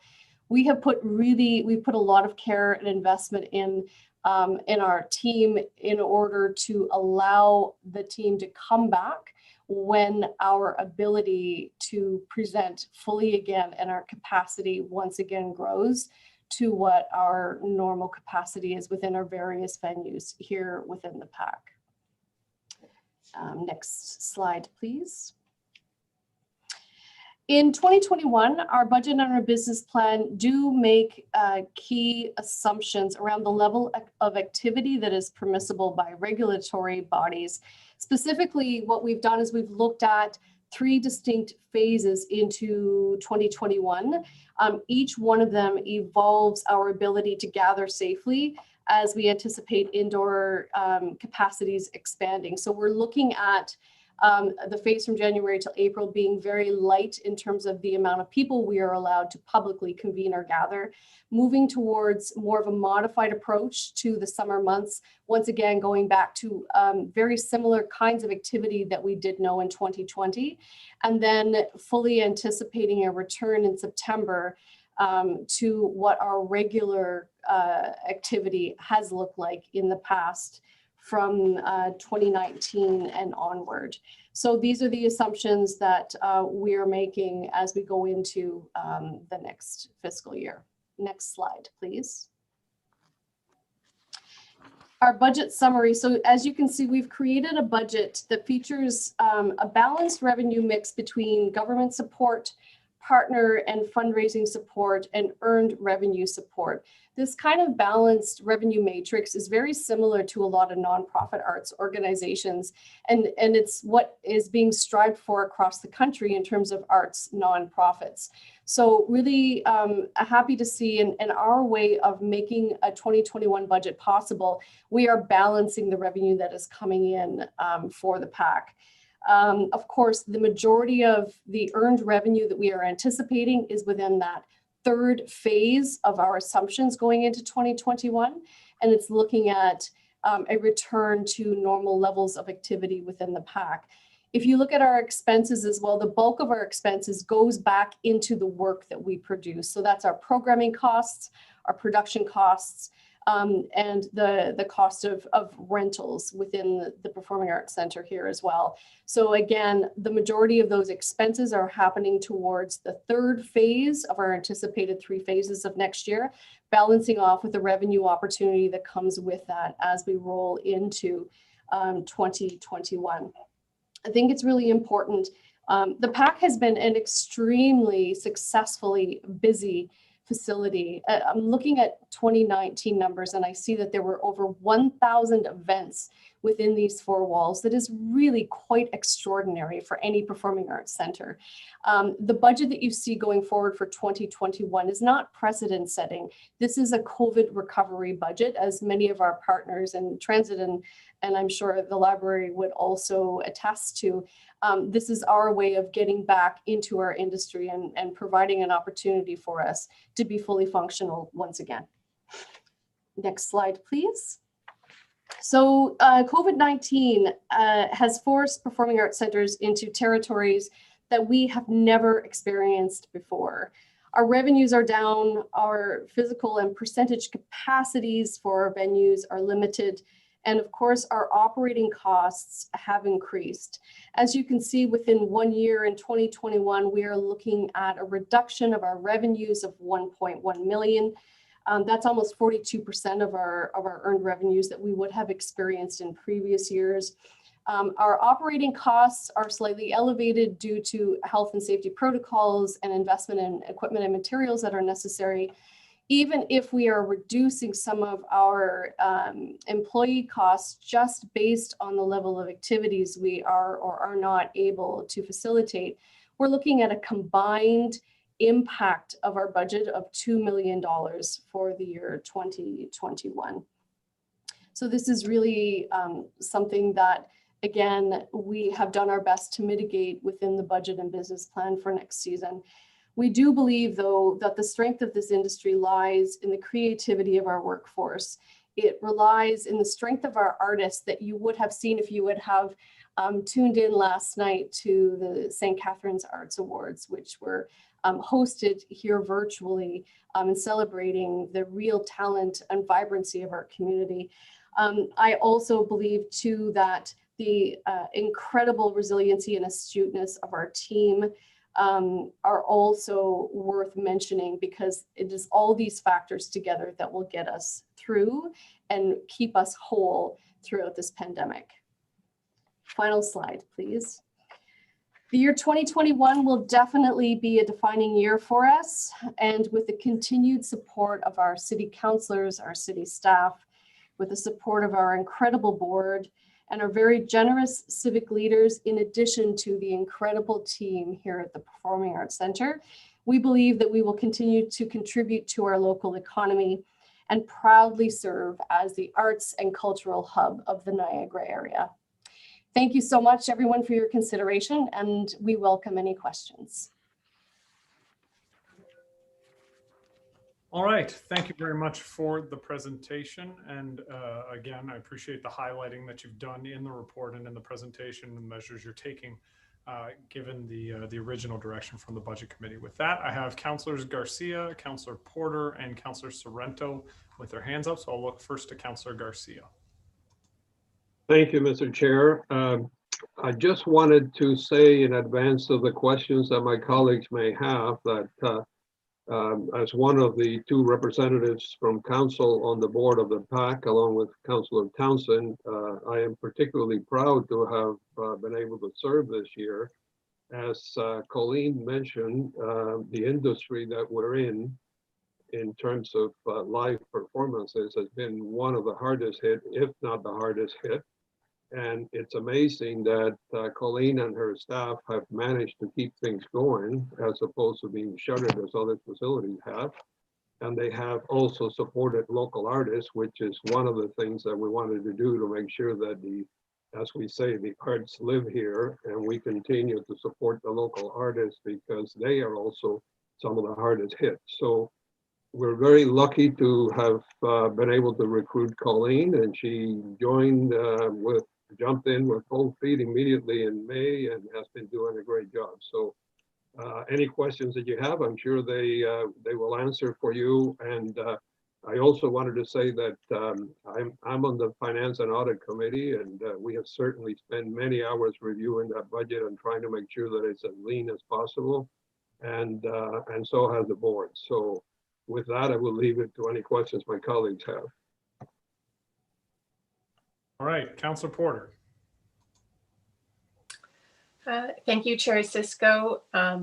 Executive Director Smith, I hope you feel welcome in our community. We really didn't get to see each other very much because I believe you started right before the pandemic hit. My first question, I'm not sure if you can answer this or maybe the chair of the board can answer this. I was under the assumption that the board was incorporating straight away at the beginning of 2020. So have the incorporation papers been filed? It sounds as if the board's not incorporated yet, and that seems like a risk to me. Of course. I will answer on behalf of our board chair, Mario D. DeVitis, who I understand has a child who has fallen ill and is unfortunately not able to make this call today. The board and Mark Steinman and Carlos Raballo are with me as well. I'll give you my interpretation and my knowledge. The board has been formed as a municipal service board that came into place in January of 2020. It had been in the works since, I believe, 2018, but the official move from the PAC being under the management of the city to the PAC being under the management of the municipal board began in January 1, 2020. We are not a registered charity. We are not incorporated as a nonprofit. We exist as a municipal service board currently, which is something that sets us apart from other separate nonprofit entities that are performing arts venues across the country. Carlos or Mark, would you like to clarify either of those statements or elaborate? Carlos, you go ahead because you're more into the technical detail. Thank you. Through you, Mr. Chair. The plan for the development for the establishment of the board was done in conjunction with senior city staff. And one of the decisions that was made was for the board to be set up as a municipal service board. I believe there was no plan to incorporate the board, and so we've continued down that path. Now, as we move forward and as we see the effect that it has on our business, there is the potential to go down that route, but it's a process that has to be in conjunction with the city and the board.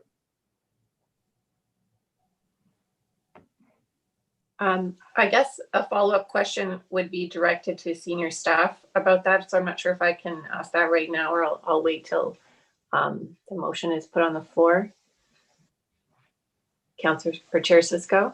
I think that's my only question. That was, and it was really in relation to the fact that the PAC could not access any of the federal wage subsidy programs, which I think we obviously weren't anticipating this, but obviously was to the detriment of the employees at the PAC. So I'm just wondering if we could consider taking a look at that again to see if we should incorporate and if there could be any future benefit to accessing some other programs. So that's my only question. Thank you.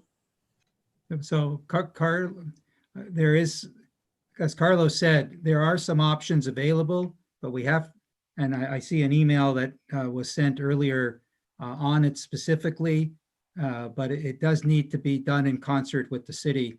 And it might be a 1 to 2 year process to see if we can incorporate in a certain way to avail ourselves of some of these programs that we couldn't during this pandemic.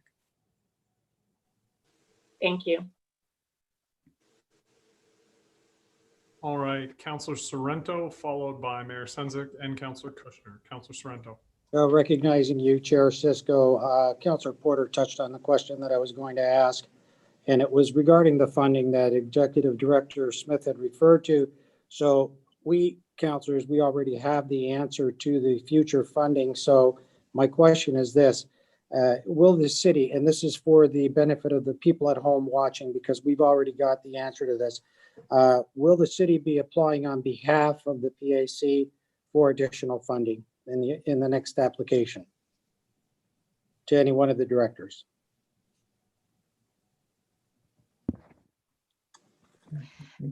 I think, Shelley, are you going to answer that? Because beyond my pay grade. Yeah, through you, Mr. Chair, Christine Douglas will field that question. Thank you, through Mr. Chair. With regards to the funding under the Safe Restart funding that is available through the province, the city is in the process of completing the phase 2 application, and as part of that application we are required to report our request on a consolidated basis.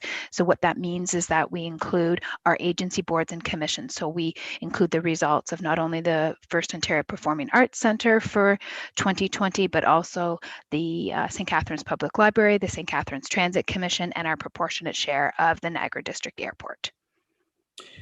Thank you. And just one follow-up question, Chair, to the director. Then if we do get funding in the next round of applications, then obviously I would expect the ask to be reduced by the amount of funding that we do receive. Would that be a fair statement?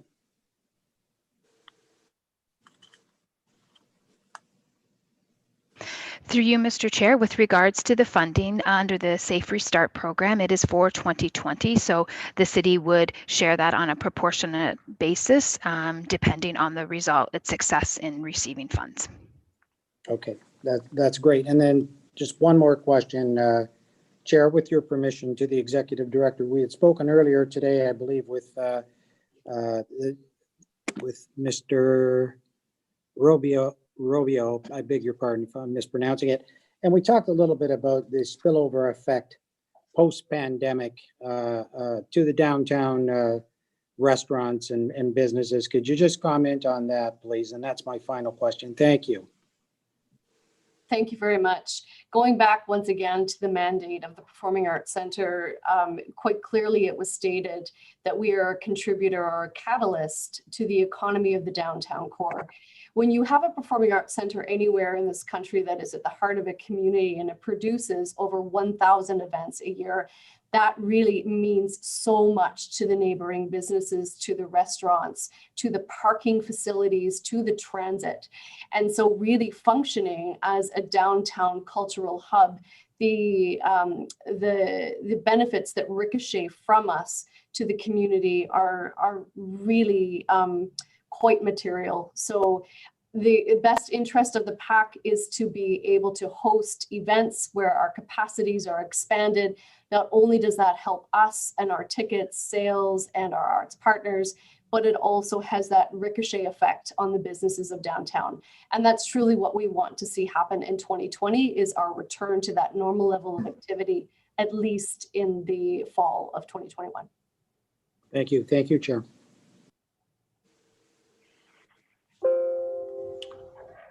All right, looking to Mayor Sendzik.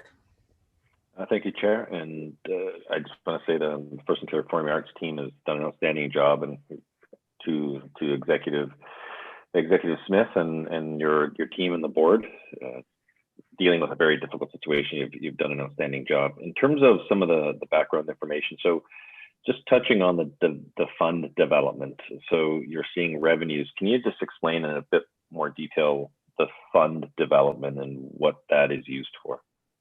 So fund development is how we classify fundraising events and fundraising activity in the nonprofit arts world. Fund development is something that really needs to be embraced from the board all the way through to the culture of the organization. We are really fortunate to have a strong community-based board for the Performing Arts Center as we begin our life under the Municipal Service Board in 2020. So fund development will be a function of the board all the way on down through our staff, which looks at generating revenue from private and corporate entities to support and give life to programs within the Performing Arts Center, such as community access programs, particular series that we offer, etc.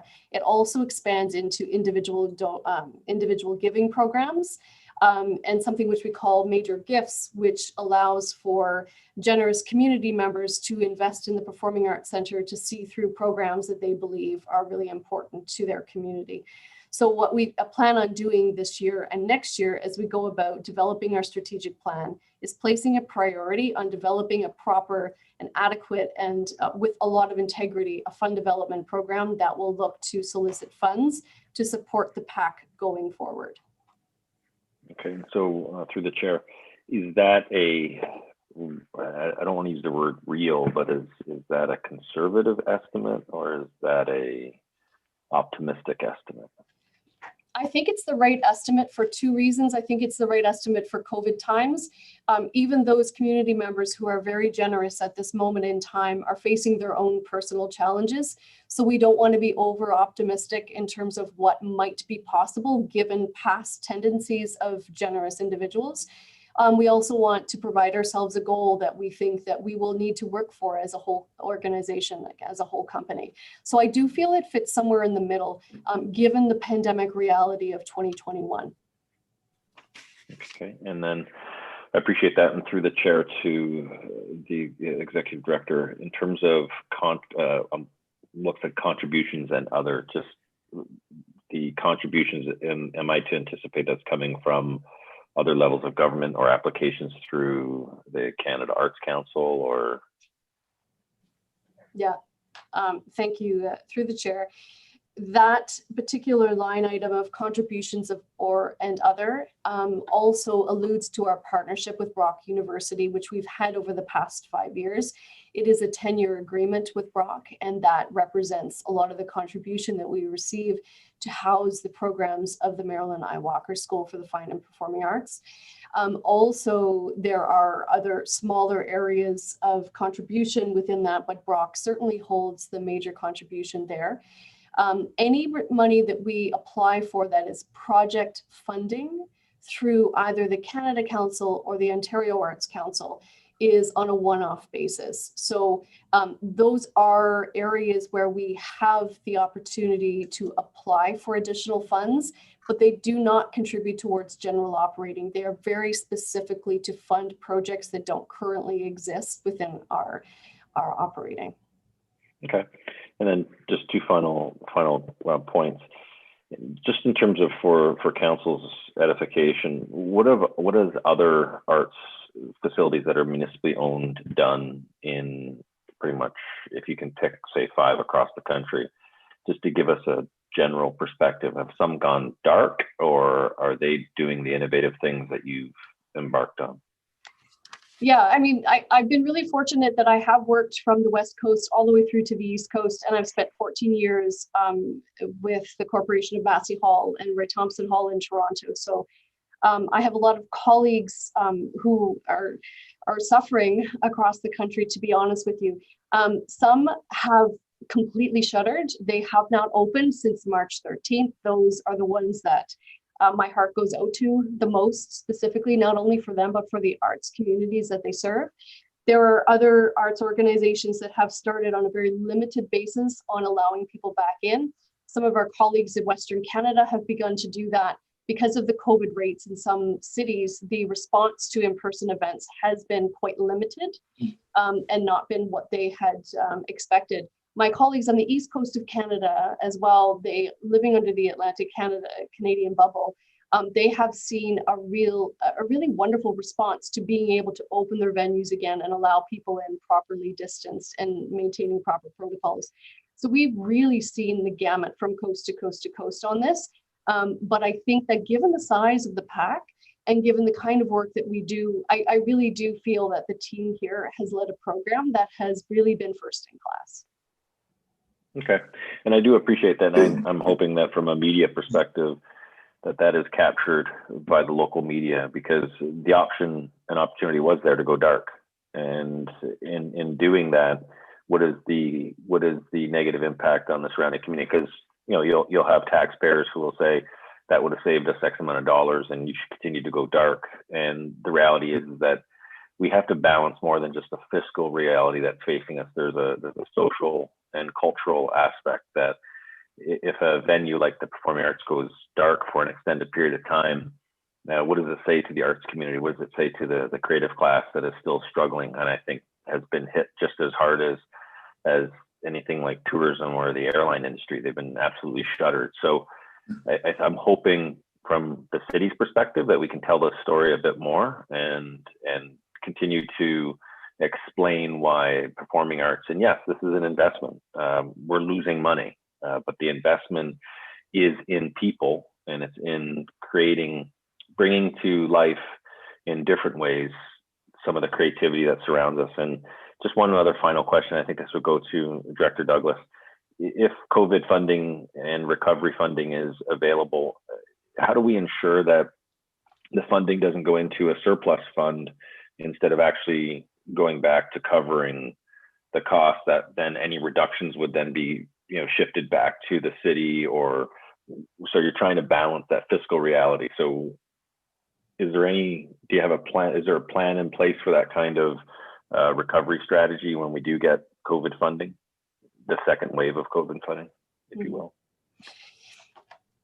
Yes. Oh, so, apologies. Is that directed, Christine? Yeah, I think it's to Christine. Yeah. Yes. Yeah. Through you, Mr. Chair, to the mayor, with regards to the Safe Restart funding, the city is at this point in time, we are gathering the information and completing that funding application that the province has put together. With regards to the results, because it is on a consolidated basis, we will have to review if the city is successful. At this point in time, all of our agency boards and commissions have positive results for the end of are forecasting positive results for the end of 2020. The city, however, is not in a favorable position at this time. So I think the first objective is we're hoping that we put together and receive a positive result from the other levels of government. Once we do receive that positive result, then we will take a look at that and see how it makes the most fiscal sense to allocate those dollars. There are expectations that those funds are used first for COVID-related items, and then secondly, to if we receive additional funds beyond what we needed, then the expectation, as we've seen with the transit funding that was received, that the funds go into a reserve and fund the next year's COVID-related items. So at this point in time, we're putting together the best application we can, and we're optimistic that we will receive positive funds. Okay. And thank you for that, Director Douglas. And just as stylistic on, and to the chair of the Finance Committee, Mr. Simon, good to see you again. In terms of style, on your budget page, and it's the one with the chart on it, I would actually, at least for the public's perspective, when you're actually showing a percentage, it should either be a positive percentage increase or a negative percentage going down. You're showing a lot of 37%, and the average person would think it's an increase. And so you should either color that red so that the public sees that it's actually, so joke, you know, members of the public will review this and think, oh, you're increasing things by 38%, by 36%. Reality is that some of these are reductions, and they're just not showing up as reductions because you're capturing it as one style of percentage point. So that's all. Thank you. Thank you. We'll do that.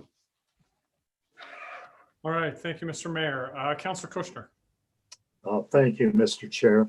I was very surprised but delighted to see that the revenue reduction was only $1.1 million. How did you arrive at that figure? Thank you. The way that we approached the year 2021 in terms of the level of activity was looking at basically profit and loss statements for events that we felt could be possible within the various venues that we have here within the PAC during certain phases of recovery. So understanding that there are limitations on public gatherings and what we thought might be possible. So that revenue number that we have anticipated, I will say again, just like our expenses, is heavily generated towards the September onward phase that we are anticipating. So that particular revenue number is a combination of a whole number of events and activities that we are making assumptions on that could happen within the PAC. And I don't mean specific concerts of specific people, of specific singers or dancers, etc. But given historical context of events that have happened in the past before, we are looking at certain types of events that we believe can happen again at the PAC, given that our business is back up and running again. So that number is based on a specific number of events with specific audience anticipated capacities and ticket revenues that are in general around the same as what had been charged in previous years. So I hope that gives you some sort of context in terms of how we went about creating those numbers. Yes, it does. Thank you very much. All right. Looking to see if there are any councillors with further questions for the presenters. And seeing none, then I would, oh, Councillor Garcia. You have to unmute, Councillor. Councillor Garcia, you're going to have to unmute. I apologize. Through you, Mr. Chair, I just wanted to clarify, the mayor had asked that question about the percentages, and it's obviously true that we should show them as positive or negative, but the percentages that Mr. Roballo showed on that chart are actually percentages of the total. So that column adds up to 100%. So 37% of the earned revenue was 37% of the revenue was earned revenue versus, let's say, contributions, and others was 19%. So that's why they're all positive, Mr. Mayor. So they add up to 100%. But we could have shown also the change in positive and negative. Thank you. I think we should add one more column if it's okay to show that variance, because Walter's brought up a very good point. And so we'll, if we're allowed to do that, because I think we need to tell the story properly and not have people be misinformed, or particularly our citizens. I'd like to be able to resubmit that chart. Yep. And that shouldn't be a problem, and I think it would be appreciated. To the mayor's point, from a communication standpoint, I think that does tell the story better, and I appreciate the offer to put that in. It will be accepted and submitted. Thank you. Are there any other questions? All right, seeing none, I want to thank the presenters, everybody from the First Ontario Performing Arts Centre for the presentation this evening. And I will look to council and ask for a motion to move the budget presented by the First Ontario Performing Arts Centre and that it be included in the draft 2021 operating budget for consideration. Can I have a mover? Councillor Townsend, seconded by Councillor Garcia. All right. Any questions or comments before we call the roll? Seeing none, I will look to the clerk. Councillor Townsend, Yes. Councillor Williamson, Yes. Councillor Phillips, Yes. Councillor Miller, Yes. Councillor Littleton, Yes. Councillor Garcia, Yes. Councillor Dodge, Yes. Mayor Senzik, Yes. Councillor Kushner, Yes. Councillor Porter, Yes. Councillor Sorrento, Very joyous, yes. Chair Sisko. Yes. That's carried. Excellent. I will now move on to item 8.4, the Niagara District Airport's 2021 budget presentation. I will call on Dan Pilon, the CEO, to present regarding the District Airport 2021 budget. Mr. Pilon. Thank you very much, Councillor Sisko. Good evening, Mayor Senzik, councillors, staff, members of the public. I certainly want to thank council for inviting us here today to present. And I would like to highlight that a number of representatives from our commission are here today online, including the commission chair, Robin Garrett, treasurer, Greg White, and of course, our St. Catharines City Council representative, Kevin Townsend. Our additional St. Catharines representatives also include the recently seen Mark Steinman and Henry Zolak as well. So we're certainly thankful of their investment of time, interest, guidance, and support at all times, and certainly more so through the challenges of 2020. So with that, we'll dive in. Next slide. So a brief overview of what we're going to be looking at here through the presentation, and I certainly do recognize we have more presentations than I'm going to spend a lot of time speaking to, so we'll move quickly through as we move along. So it's just a simple overview there of in terms of some of the visuals of the traffic and businesses that we generate within Niagara. And next slide is our mission. I would draw your attention to the middle portion with respect to our mission to contribute to the economic prosperity of the region. So that's an important aspect for us going forward. And next slide is our strategic plan. So you'll see that it was a 4-year strategic plan set forward in 2017. So front and center for 2021 is the creation of a new plan for future years. That process will certainly incorporate our master plan that's being done, an economic impact study, and certainly input from numerous community, municipal, business leaders and agencies across Niagara. Next slide. Wouldn't typically do this, but it seems to be an important, certainly this year, is that the forward moving into 2020 was the fact that that's where we sat in 2019. We had the skies were, pardon the puns, blue and cloudless for us. We took a look at our movements, our traffic, our scheduled service increase. It was all moving forward at significant paces, and in Q1 of 2020, in the first 2 months, those increased paces continue to move to be in line with 2019. Next slide. You can see there in a visual format for you is our aircraft movements, as you can see, all moving forward in the proper direction. For those of you who are asking or wondering what's itinerant, local is traffic that's based locally at the airport, and itinerant traffic is traffic that is coming into Niagara from a different location, a different airport that's landing and utilizing our facility. Next slide. Then, like everyone has referenced here tonight, we walked directly into this. So context is certainly important with respect to our discussion this evening. I'll move quickly, but do still need to reference. I'll start with some international views, and then nationally, and then finally provincially and locally. I think the numbers legitimately speak for themselves, much as everyone has referenced here this evening in the industry of aviation. This is the single greatest drop in passenger traffic in the history of the industry. You'll see in front of you the additional points on the graph, all reference blips over the course of the last 70, 80 years with respect to passenger traffic. And previously scenarios such as SARS and 9/11 certainly had an impact, but it kind of plateaued. What you've seen here is the proverbial cliff that has been fallen off within the industry. Next slide. Continuation of those numbers when we take a look at the numbers of capacity and passengers using them. However, slightly good news in that we start to see an uptick in the last few months. So that's important. And return is starting to be seen domestically, as they say, and then through general aviation as well. Next slide. Nationally, this is how we sit and we look in Canada. Still some really significant numbers, over $2 billion lost for airports in Canada. Those numbers that you saw on a previous slide referenced about $105 billion loss for airports internationally, and then for airlines, multiply that number times 4. So significant numbers. The path to recovery for the industry is certainly fraught with uncertainties. 2-year path, 3-year, 5-year path. You hear different numbers referenced on a regular basis. In front of us, I do want to highlight the value of the facility in supporting emergency services within our communities. Certainly, it's not the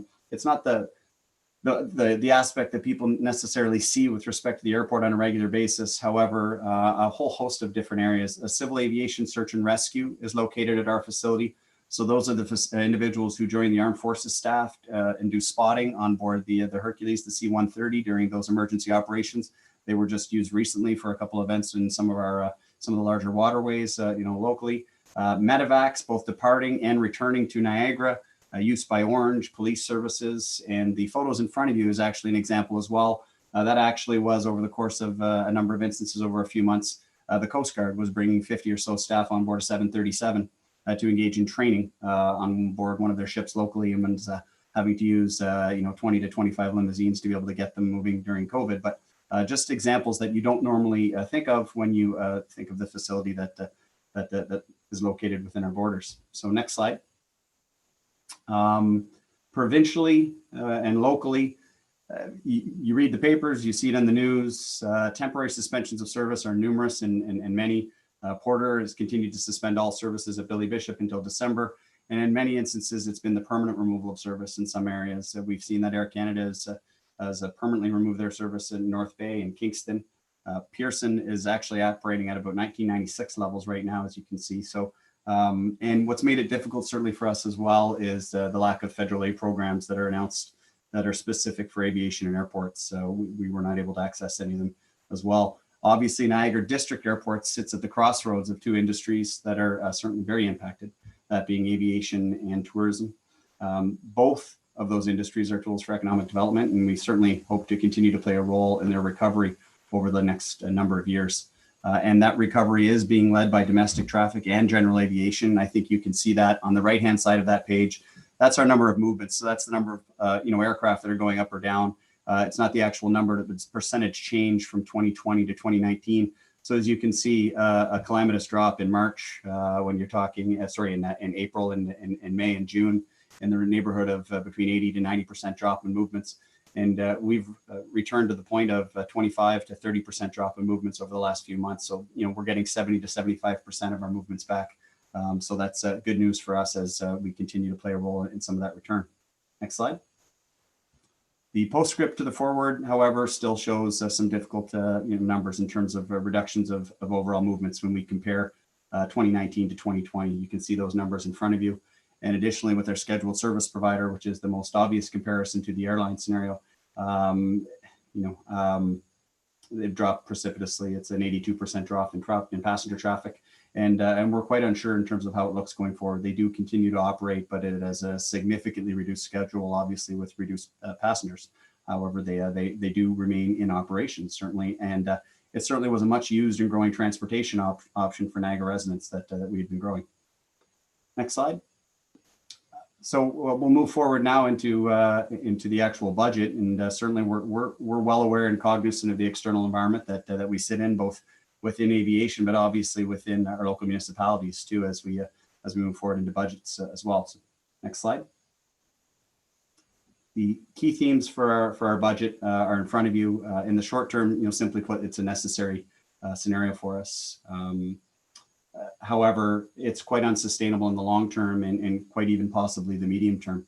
It doesn't provide for the investment in staff and the facility in identifying growth opportunities with their airports or capital enhancements. And the last one is certainly seeming to be in line with comments that the rest of my peers have referenced here this evening with respect to budgets. They're cautious projections on the revenue side with more unknowns than any of us would really care to be dealing with from a budget perspective. So the potential to be quite volatile with those numbers is certainly there. Next slide. Briefly, our accomplishments, a lot of big things have happened this year for us still. We have our first master plan that's underway, first since 1992 that's currently underway. So we're moving forward on that. We completed a business case and additionally have an economic impact study underway, which is the first in a number of years as well. We do have our first ever Airports Capital Assistance Program application. That's a federal fund for airports if you meet a number of criteria, which we have met for the first time ever. And that's, we have an application for $1.5 million in for winter equipment. Simply continuing our operations. That wasn't necessarily the case for all municipal airports within the province. So continuing operations and being able to provide emergency services and support was very important for us to do as a member of our community. And we certainly have seen the development interest with respect to some of the open spaces that we have on the airport. So folks are apparently reading their Warren Buffett and buying low and looking to hopefully sell high. So a number of operational items, safety, regulatory compliance issues as well too. It's a heavily regulated industry, as you can imagine. So we've done certainly not a lot of that this year as well too. Next slide. Some of our pressures for 2021.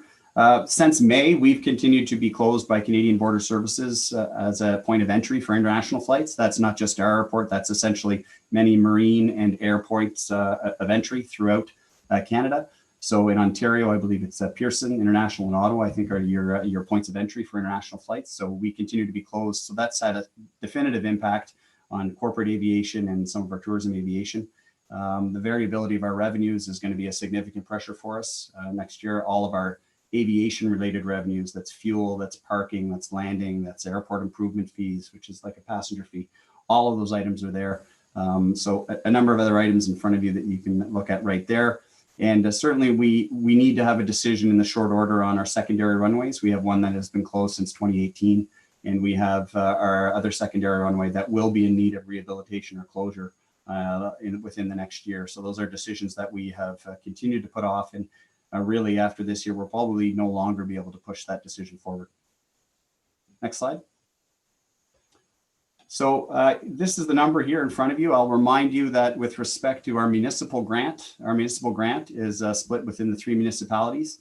By the municipal operating agreement, it is set that it is based on the results of the latest census.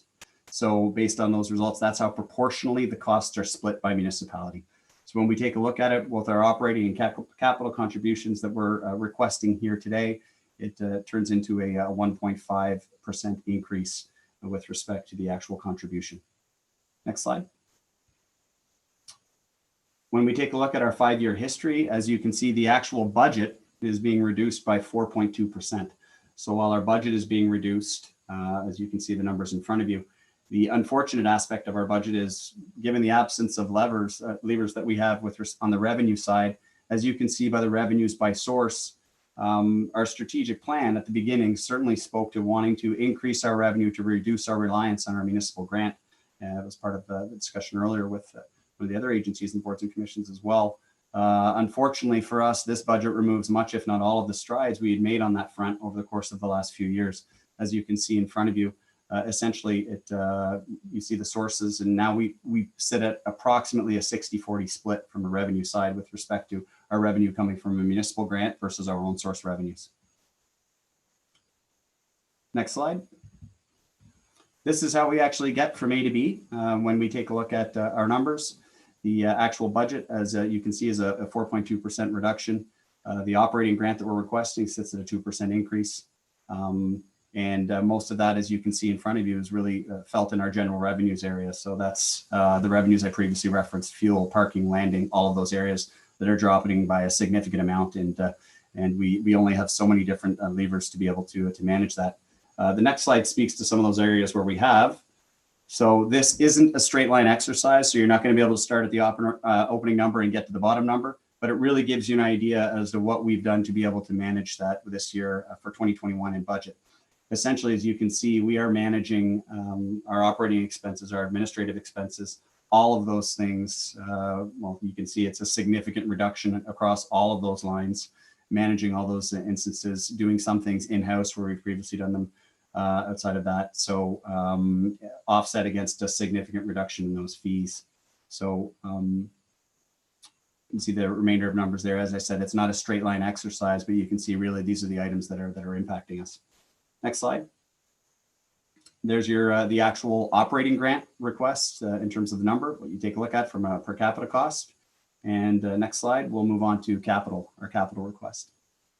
There's our 5-year history with respect to our capital request, split out by municipalities as well. So we're relatively consistent with respect to the capital that we asked for last year. These really are bare minimum capital numbers to operate a facility of our size and with the security that we have and all of these items and issues. So it's a $320,000, which is a $3,000 increase from the year before. Next slide shows the actual numbers built out. So that's a 0.9% increase, which is where when you add our capital request and our operating request, we get to the 1.5% increase. And I'll move you quickly through because I'm sure my time is probably already up, and Councillor Cisco is being generous here with me.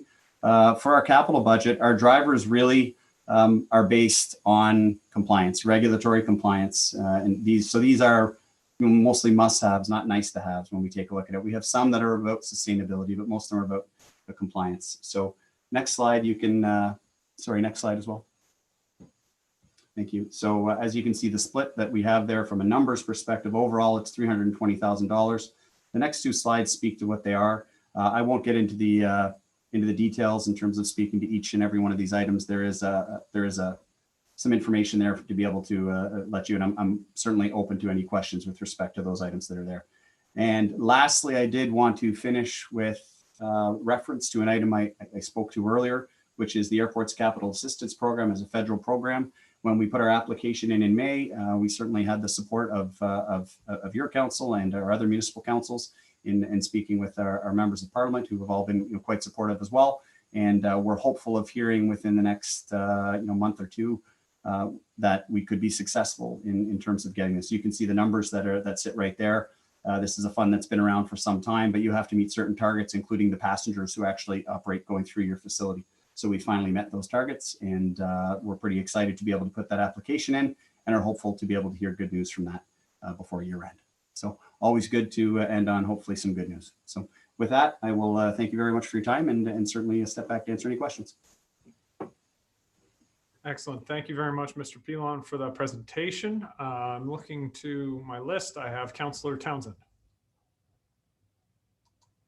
Thank you, Chair Cisco. Through you, I just want to commend my colleagues and thank as well CEO Dan Pilon and the Commission for all their hard work, and including Chair Robin Garrett.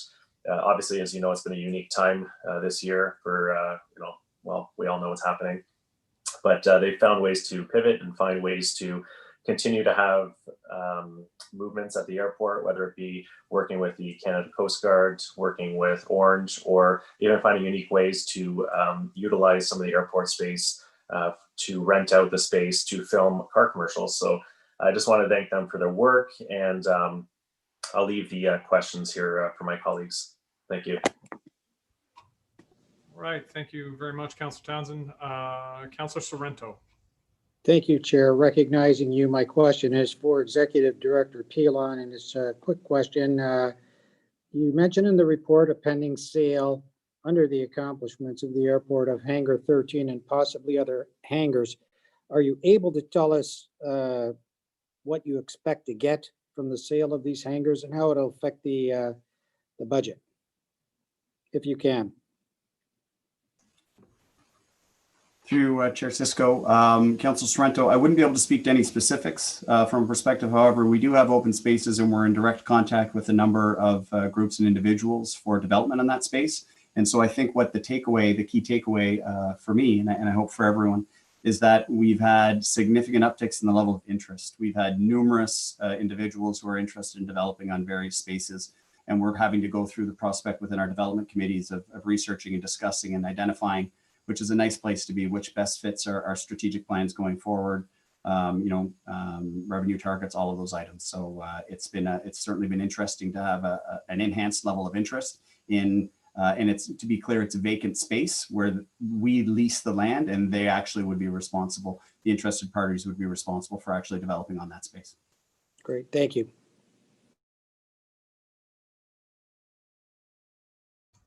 All right. If there are no other questions of any members of council, then I will thank you, Mr. Pilon, and the rest of the team from Niagara District Airport for the presentation. And I will now look to council. Can I have a mover and a seconder? Councillor Townsend moving and Councillor Phillips seconding the motion that the budget presented by the Niagara District Airport be included in the draft 2021 operating budget for consideration forthwith. And if there are no questions, then I will look to the clerk to call the roll. Councillor Miller, Yes. Councillor Kushner, Yes. Councillor Littleton, Yes. Councillor Porter, Yes. Councillor Sorrento, Celestial, yes. Councillor Phillips, Yes. Councillor Garcia, Yes. Councillor Dodge, Yes. Mayor Senzik, Yes. Councillor Townsend, Yes. Councillor Williamson, Yes. and Chair Cisco. Yes. And that's carried. Excellent. Moving on to item 8.5. The Meridian Center 2021 budget presentation. I'll call upon Jeff Dixon, the general manager, to present regarding the Meridian Center 2021 budget. Thank you very much, Chair Cisco. I appreciate it. And good evening, everyone. My name is Jeff Dixon with ASM Global and presenting the operating budget for 2021 for the Meridian Center. Next slide, please. And we can just go through past the agenda. So next slide. So as we've heard from the Performing Arts Center and many others, the live events industry has been decimated due to the COVID-19 pandemic. We were one of the first industries to close and will most likely to be the last to open. Industry-wide, 95% of all events in 2020 have been canceled, leaving about 77% of the live events industry have lost 100% of their income.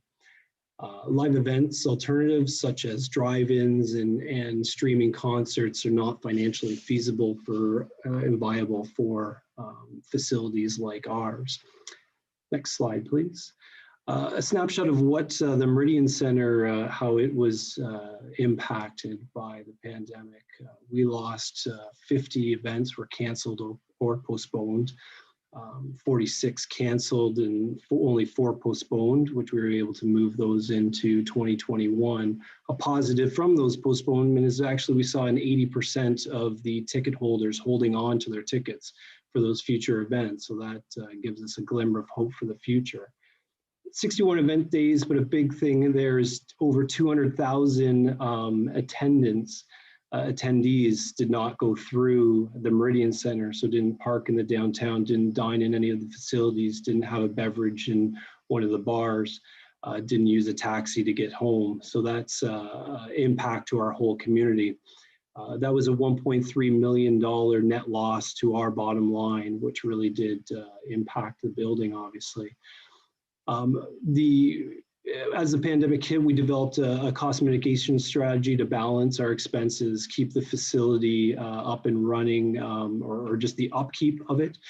We were also very concentrated on staff retention and obviously planning for a return and a safe return to future events. During that time period, we unfortunately had to lay off about 50% of our full-time staff for approximately 5 months. They were out of work. Obviously, our approximately 300 part-timers have not worked since that time period. A positive is that ASM Global was able to access the wage subsidy, the emergency wage subsidy, and it's allowed us to bring back all of our full-time staff now for a 3-day work period. Next slide, please. But the future still is unclear. We do track, and our parent company really tracks the trends as we manage our 350 venues worldwide. And what we're finding is that people are eager to get back to live events with an increased interest in attending once a vaccine is discovered, though crowd sizes seem to be the main concern. And the second part is safety. Safety is primary. The consumers want to know that they're coming into a venue that is safe for them, and people are aware that wearing masks, socially distancing, additional venue hygiene practices will take place. It's something that we have been working very hard on here within this venue, as well as with our parent company, who has been able to look forward and move forward as we develop certain practices to assist with that. Next slide, please.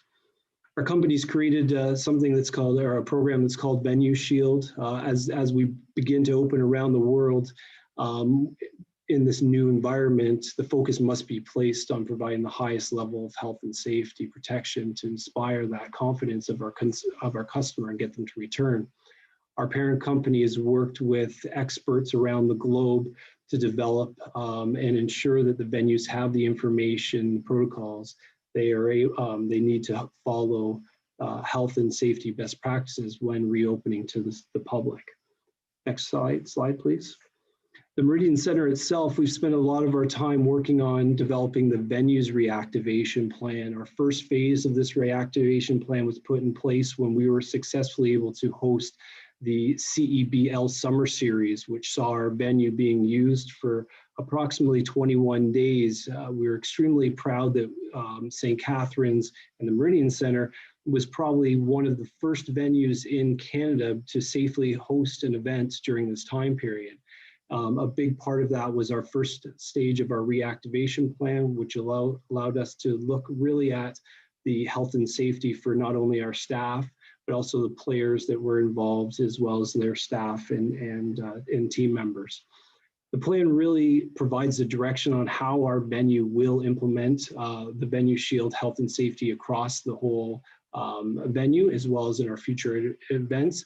And there's those 6 areas that it really focuses on: the public awareness, health and hygiene, customer journey and events, food and beverage, workforce safety, technology and equipment.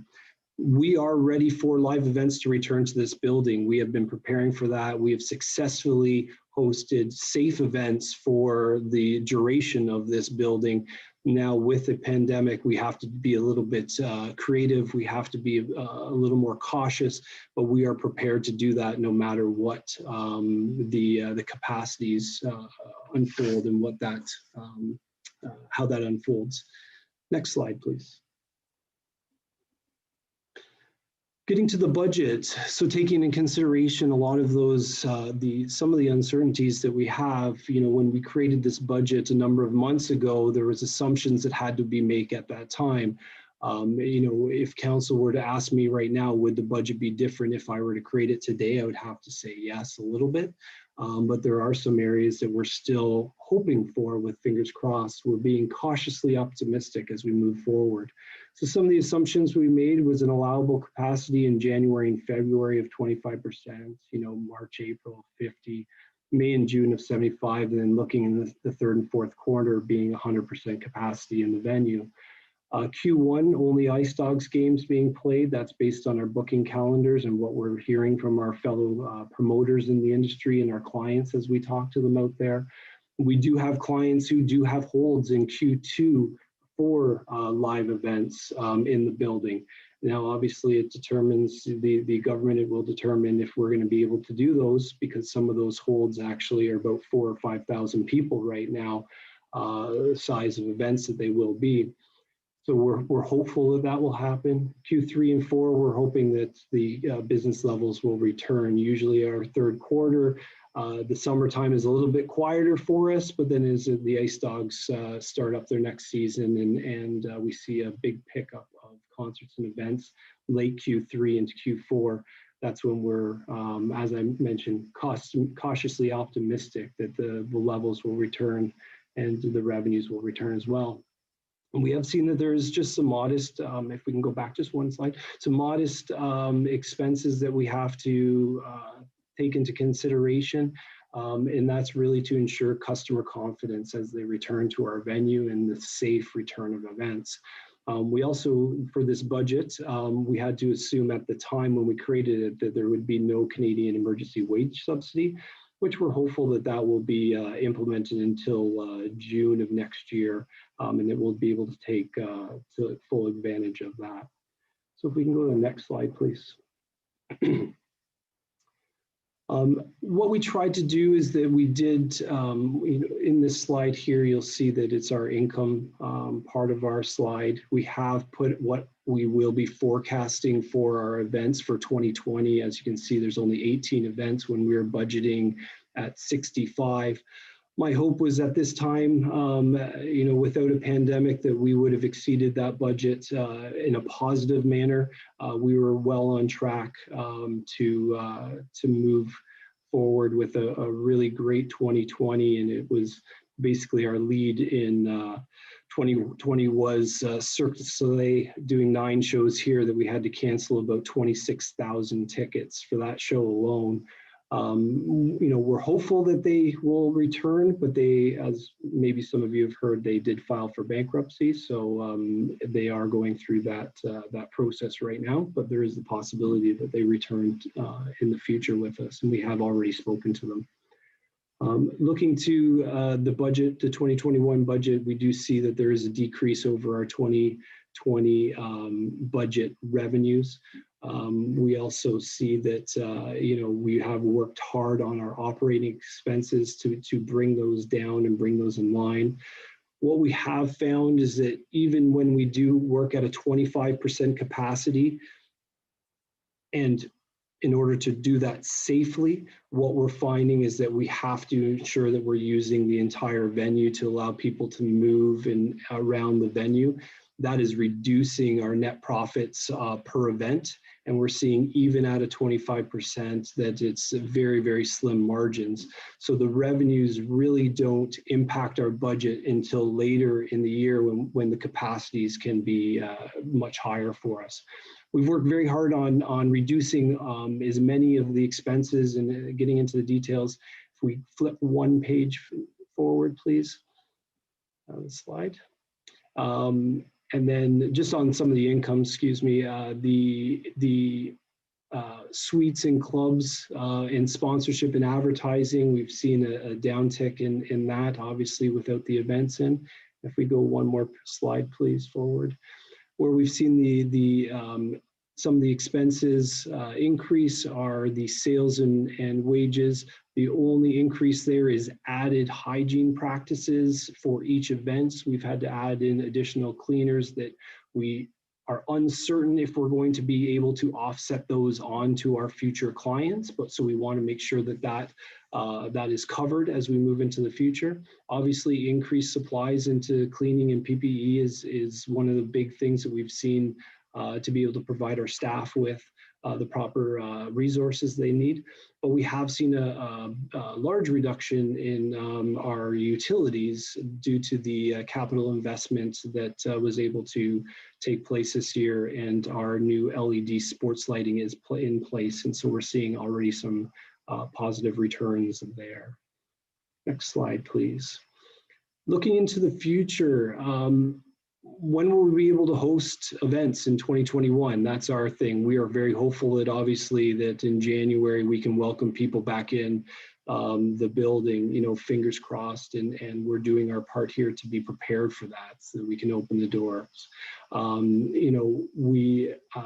we are able to host those live events, what will we be mandated to do? What are the additional things that the government or the public health units will want us to do? We are trying to prepare, looking at what the trends are in the industry, relying on our parent company with all of their some communities and cities and areas are advanced to us and opening. What are they learning and how can we implement that here in St. Catharines? And last, how do we maximize those revenues within the new normal? That is key, looking at, reducing certain offerings, but increasing, some costs along the way or some prices. We're looking at all areas right now. We have looked at multiple sources to try to, looked at doing movie nights here and things like that. Our venue is not set up like a performing arts center would be in their mandate. We are renting ice right now, so which is a break even at this point in time. So anybody looking for ice rentals, feel free to call us. But we are, we are looking for every opportunity to generate and maximize those revenues. So locally and internationally, ASM Global is committed to be a leader and a partner in the recovery. I have personally reached out to all of our promoter clients out there who have done numerous events and concerts with us, ensuring that they know that we want to be part of the solution here in St. Catharines and work with them to successfully and safely do events when they have the ability. So companies such as Live Nation, who has also been, taken quite a beating, obviously, through this. They're aware, and we're in regular communication with them to hopefully be able to be one of the first to be able to do a safe event when we have that ability in the future. Next slide. Thank you very much. All right. Thank you very much, Mr. Dixon, for your presentation. I actually have one question just with respect to you mentioned that in building out your operating budget, you put in place the assumption that there'd be no wage subsidy available in 2021. If there was wage subsidy available until for the first 2 quarters, let's say, and the Meridian Center were to receive it at the same level as it did, what sort of a delta would that create with the current budget and where you would wind up, assuming all other assumptions are correct? Thank you for that question. Yeah, absolutely. So currently we're receiving somewhere around $30,000 every period. So it's not, so it would be somewhere around the $150,000 subsidy that it would help with. Okay, thank you. Looking to council for questions. I have Councillor Garcia.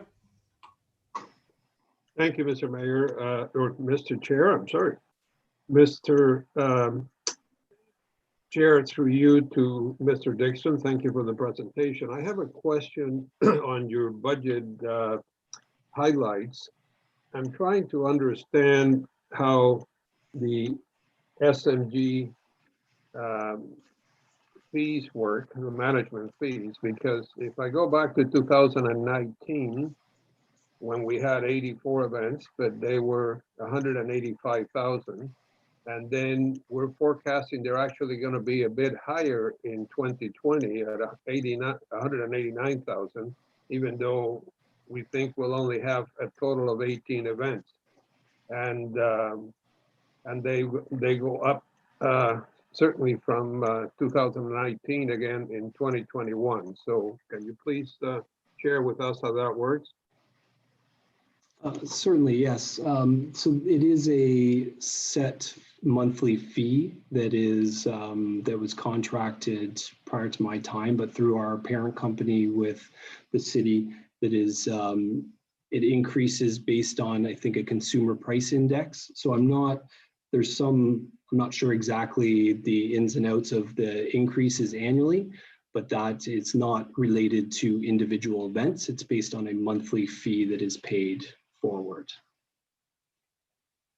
Thank you. So essentially, we're stuck with that, but they're obviously not having to provide the services that they would normally provide under that contract, right? The services that we're providing are a little bit different now. Absolutely. I believe that our global office is actually, working harder than ever to try to, assist with the policies and procedures and practices for our venue, and guiding us in how to safely return to events, as well as ensuring that they are a leader and a supporter, with all of our promoters and our clients to make sure that, ASM Global Accounts, basically our building, is one of the first people to be back on track. So they're providing me with the tools to ensure that this building is safe for our guests, when they return, as well as having events in the building when we're able to open up. So it's our corporate office that is really working. The amount of money that they've spent, or amount of time and effort on the Venue Shield product that will be deployed in this building is also quite significant. And that's where I see a lot of their time being spent at this point in time, to support us in the field. Thank you. And one other question, Mr. Chair, through you. What about staffing levels? I assume that considering what's going on right now, staffing levels are drastically reduced? Or? Thank you for your question, through you, Mr. Chair. So staffing levels, originally they were reduced by about 50%. And because we have wage subsidy, we were able to bring back the staff who were laid off, and they're being totally compensated at this point in time. And what we've done is we are not using part-timers. We're using full-timers to cover ice rental time periods because we've implemented enhanced safety measures, screenings, and so on to ensure that things are right. So people are doing multiple jobs as well as preparing for the future. A lot of SOP procedure time periods, and ensuring that we're moving forward. And using that wage subsidy to be to keep people working, as well as keeping them productive. Thank you. Thank you, Mr. Chair. All right. Thank you, Councillor Garcia. Councillor Sorrento, and then Councillor Littleton.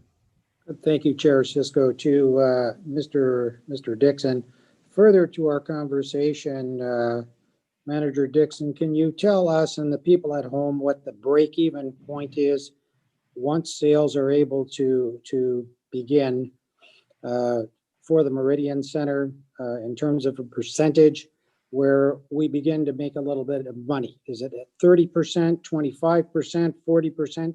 Can you share that with us, please? Yeah, I can try to. I don't have the exact number, but to be, at that 25% capacity, it's still based on the new normal that we see. It is not enough capacity to really move things forward and make some money. I see it being around the 30. We've done around the 33 to up to 40%, where we will start based on the new practices we have to put in place, where we'll be able to make capacity. And now that's just looking at potentially Ice Dogs games. So, a concert's a different model and so on, but really looking at what I see in the first quarter, which is, primarily Ice Dogs games, that would be our number that we would love to be at in order to break even. Okay, and one final question, Chair, please. Would you know what the percentage is for other events such as a concert? Your best. Yeah, concerts are a little bit different. 25% we can still make money. Absolutely, on a conference, on a concert, it's a little bit of a different event in spending habits, and what we call the per cap spend by per person, and the amount that the city is able to make off a ticket and food and beverage, et cetera, et cetera. So there's a few more ancillary revenues that we make off of a concert compared to an Ice Dogs game. Thank you. All right, thank you, Councilor Sorrento. Councilor Littleton.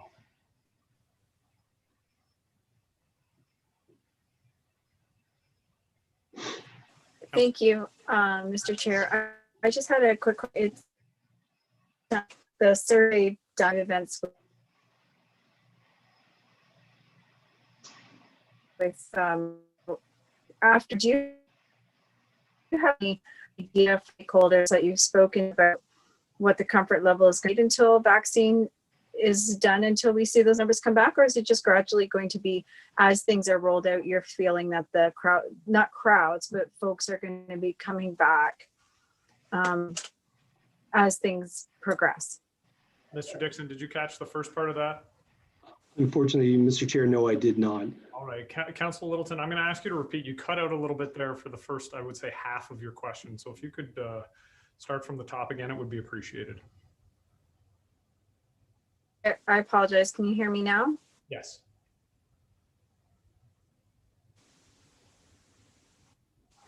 We're going to do a quick Netflix check after this.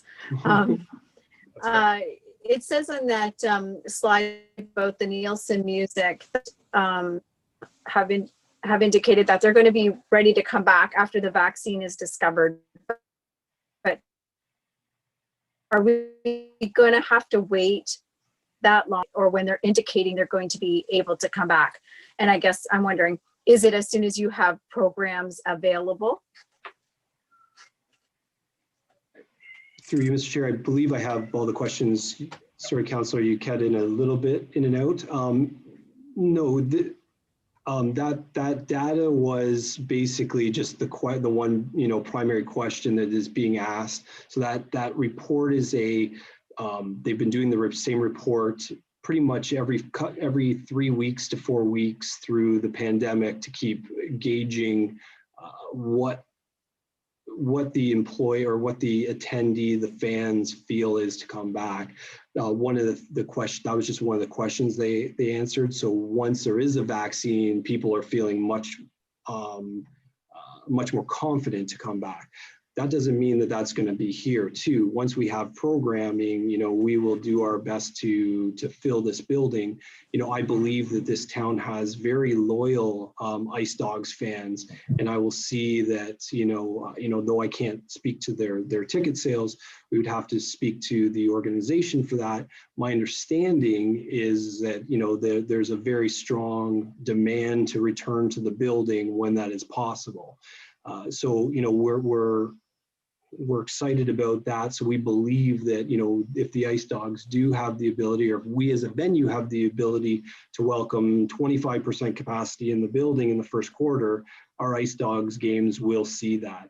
Our sister property in Moncton, we've seen that happen. They were able to open up.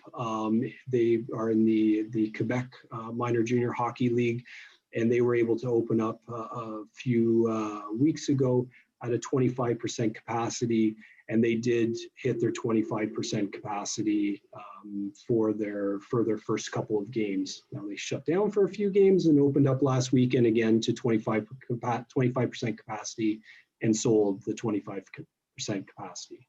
So fingers crossed we will be able to, people will come and we will do our part to publicly promote and present how we offer that safe environment here when a concert comes around or an event like a hockey game.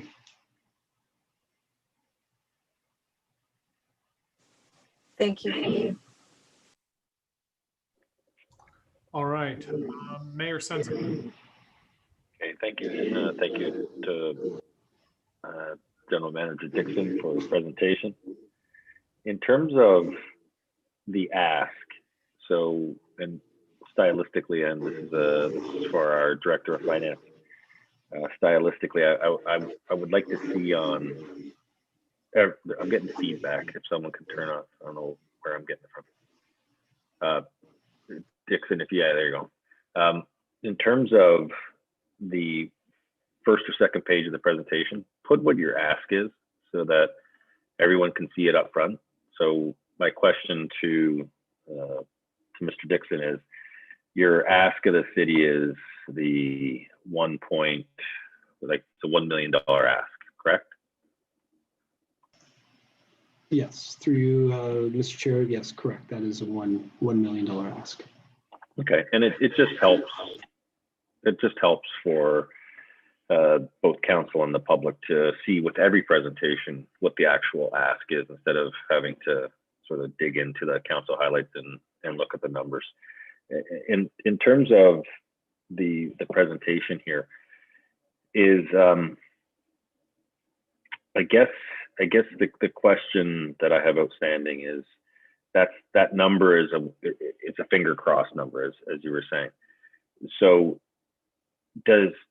if the event numbers go down, so say we can't return to any kind of real capacity until May or June of 2021, does that number stay static or does it reduce? Through you, Mr. Chair.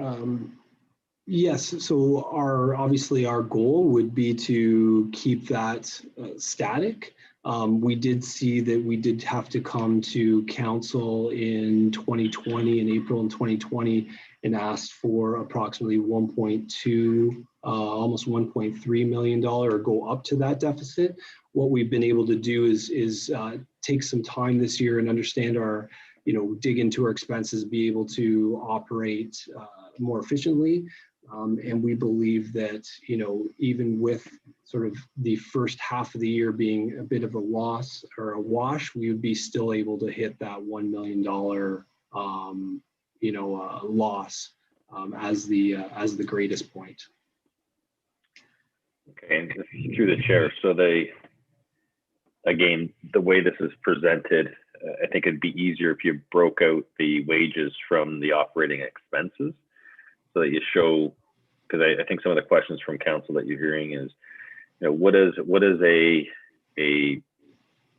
sort of very basic operation cost be for wages, and then what's the driver of the other operating? Because right now, someone could look at it and say, is that all wages? Almost $2 million in wages?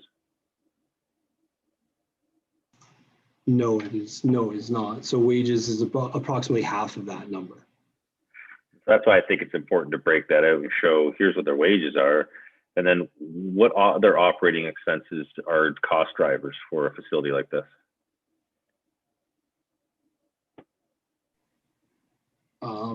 Through you, Mr. Chair, there's numerous ones that we do break down. So if I just pull up my document here. So for the 2021 budget,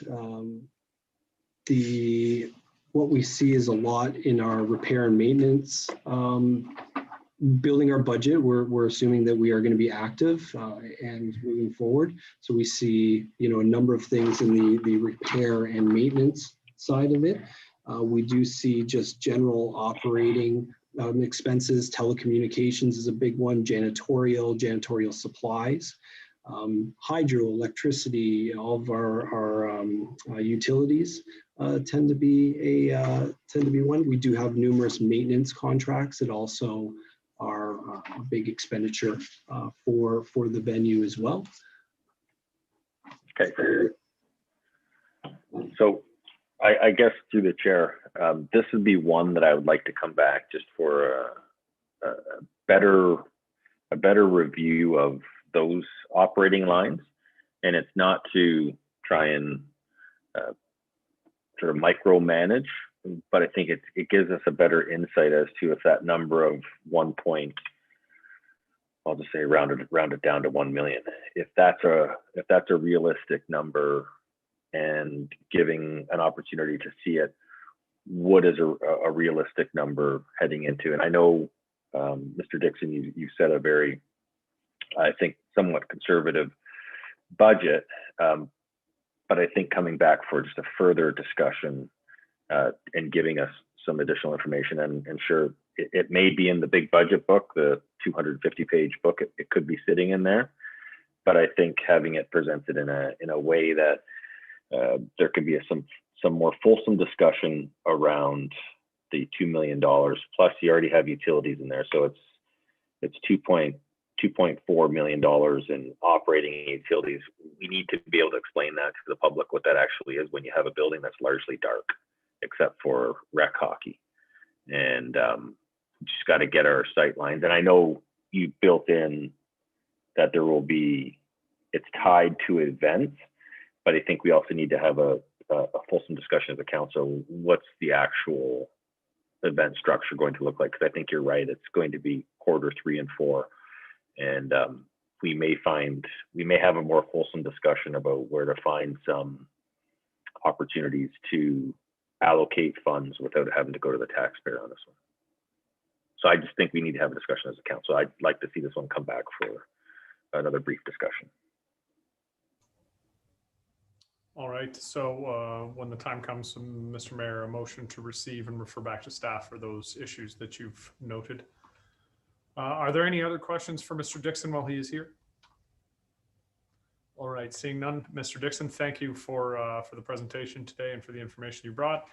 The motion will be moved by Mayor Sendzik, and can I get a seconder, Councillor Sorrento, that the presentation be received and that the budget be referred back to the Meridian Center to come back to show better review of operating lines, to give council better insight to the financial request.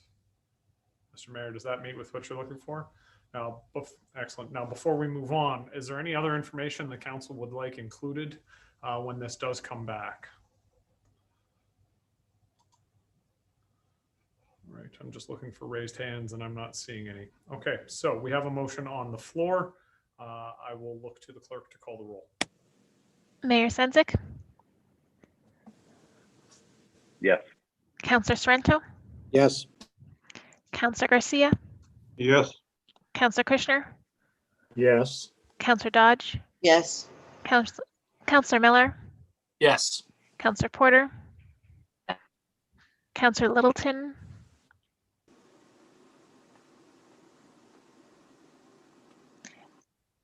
Come back to her maybe at the end. Councillor Phillips? Yes. Councillor Townsend? Yes. Councillor Williamson? Yes. Councillor Littleton, do we have you now? Chair Cisco? Yes. And that's carried. All right, councilors, we're at item 8.6, which is the departmental expenditure and non-tax revenue budget. But it is 8:47 and we have a curfew of 9 p.m. So I am going to make the suggestion. I think we've had a very fulsome discussion this evening about all of the ABCs. I think we all still have the opportunity to be able to ask questions. And I would like to also thank staff. We've been getting information back from the questions that have been placed. So I would make a suggestion and ask that someone make a motion to defer this budget to the next meeting. I see Councillor Garcia and Councillor Phillips, Councillor Townsend, Councillor Sorrento. Everybody is of a similar mindset. So I think if I can get a show of hands, all those in favor of a deferral of 8.6? Opposed? All right, seeing none.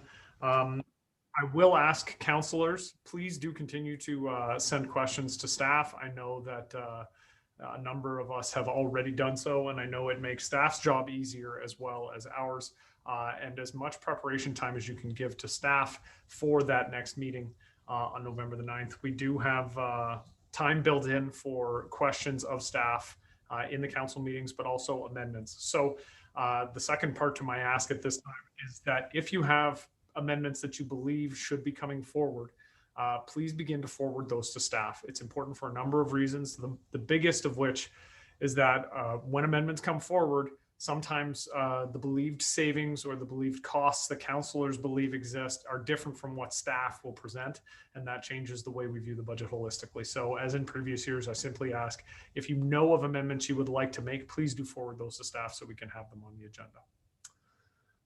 With that, there's no in-camera session today. There's no motion arising from in-camera. There are no motions. A call for notices of motions. No notices of motions. Any report requests for this evening? All right, seeing no hands raised and nothing on my screen, I'll move to item 14, adjournment. We have a motion that there being no further of items of business, this meeting be adjourned. Can I have a motion to adjourn the meeting? My script says Councillor Littleton, and she is raising her hand, so that's wonderful. All those in favor? Opposed? That's carried. Have a good evening, everybody. Thank you.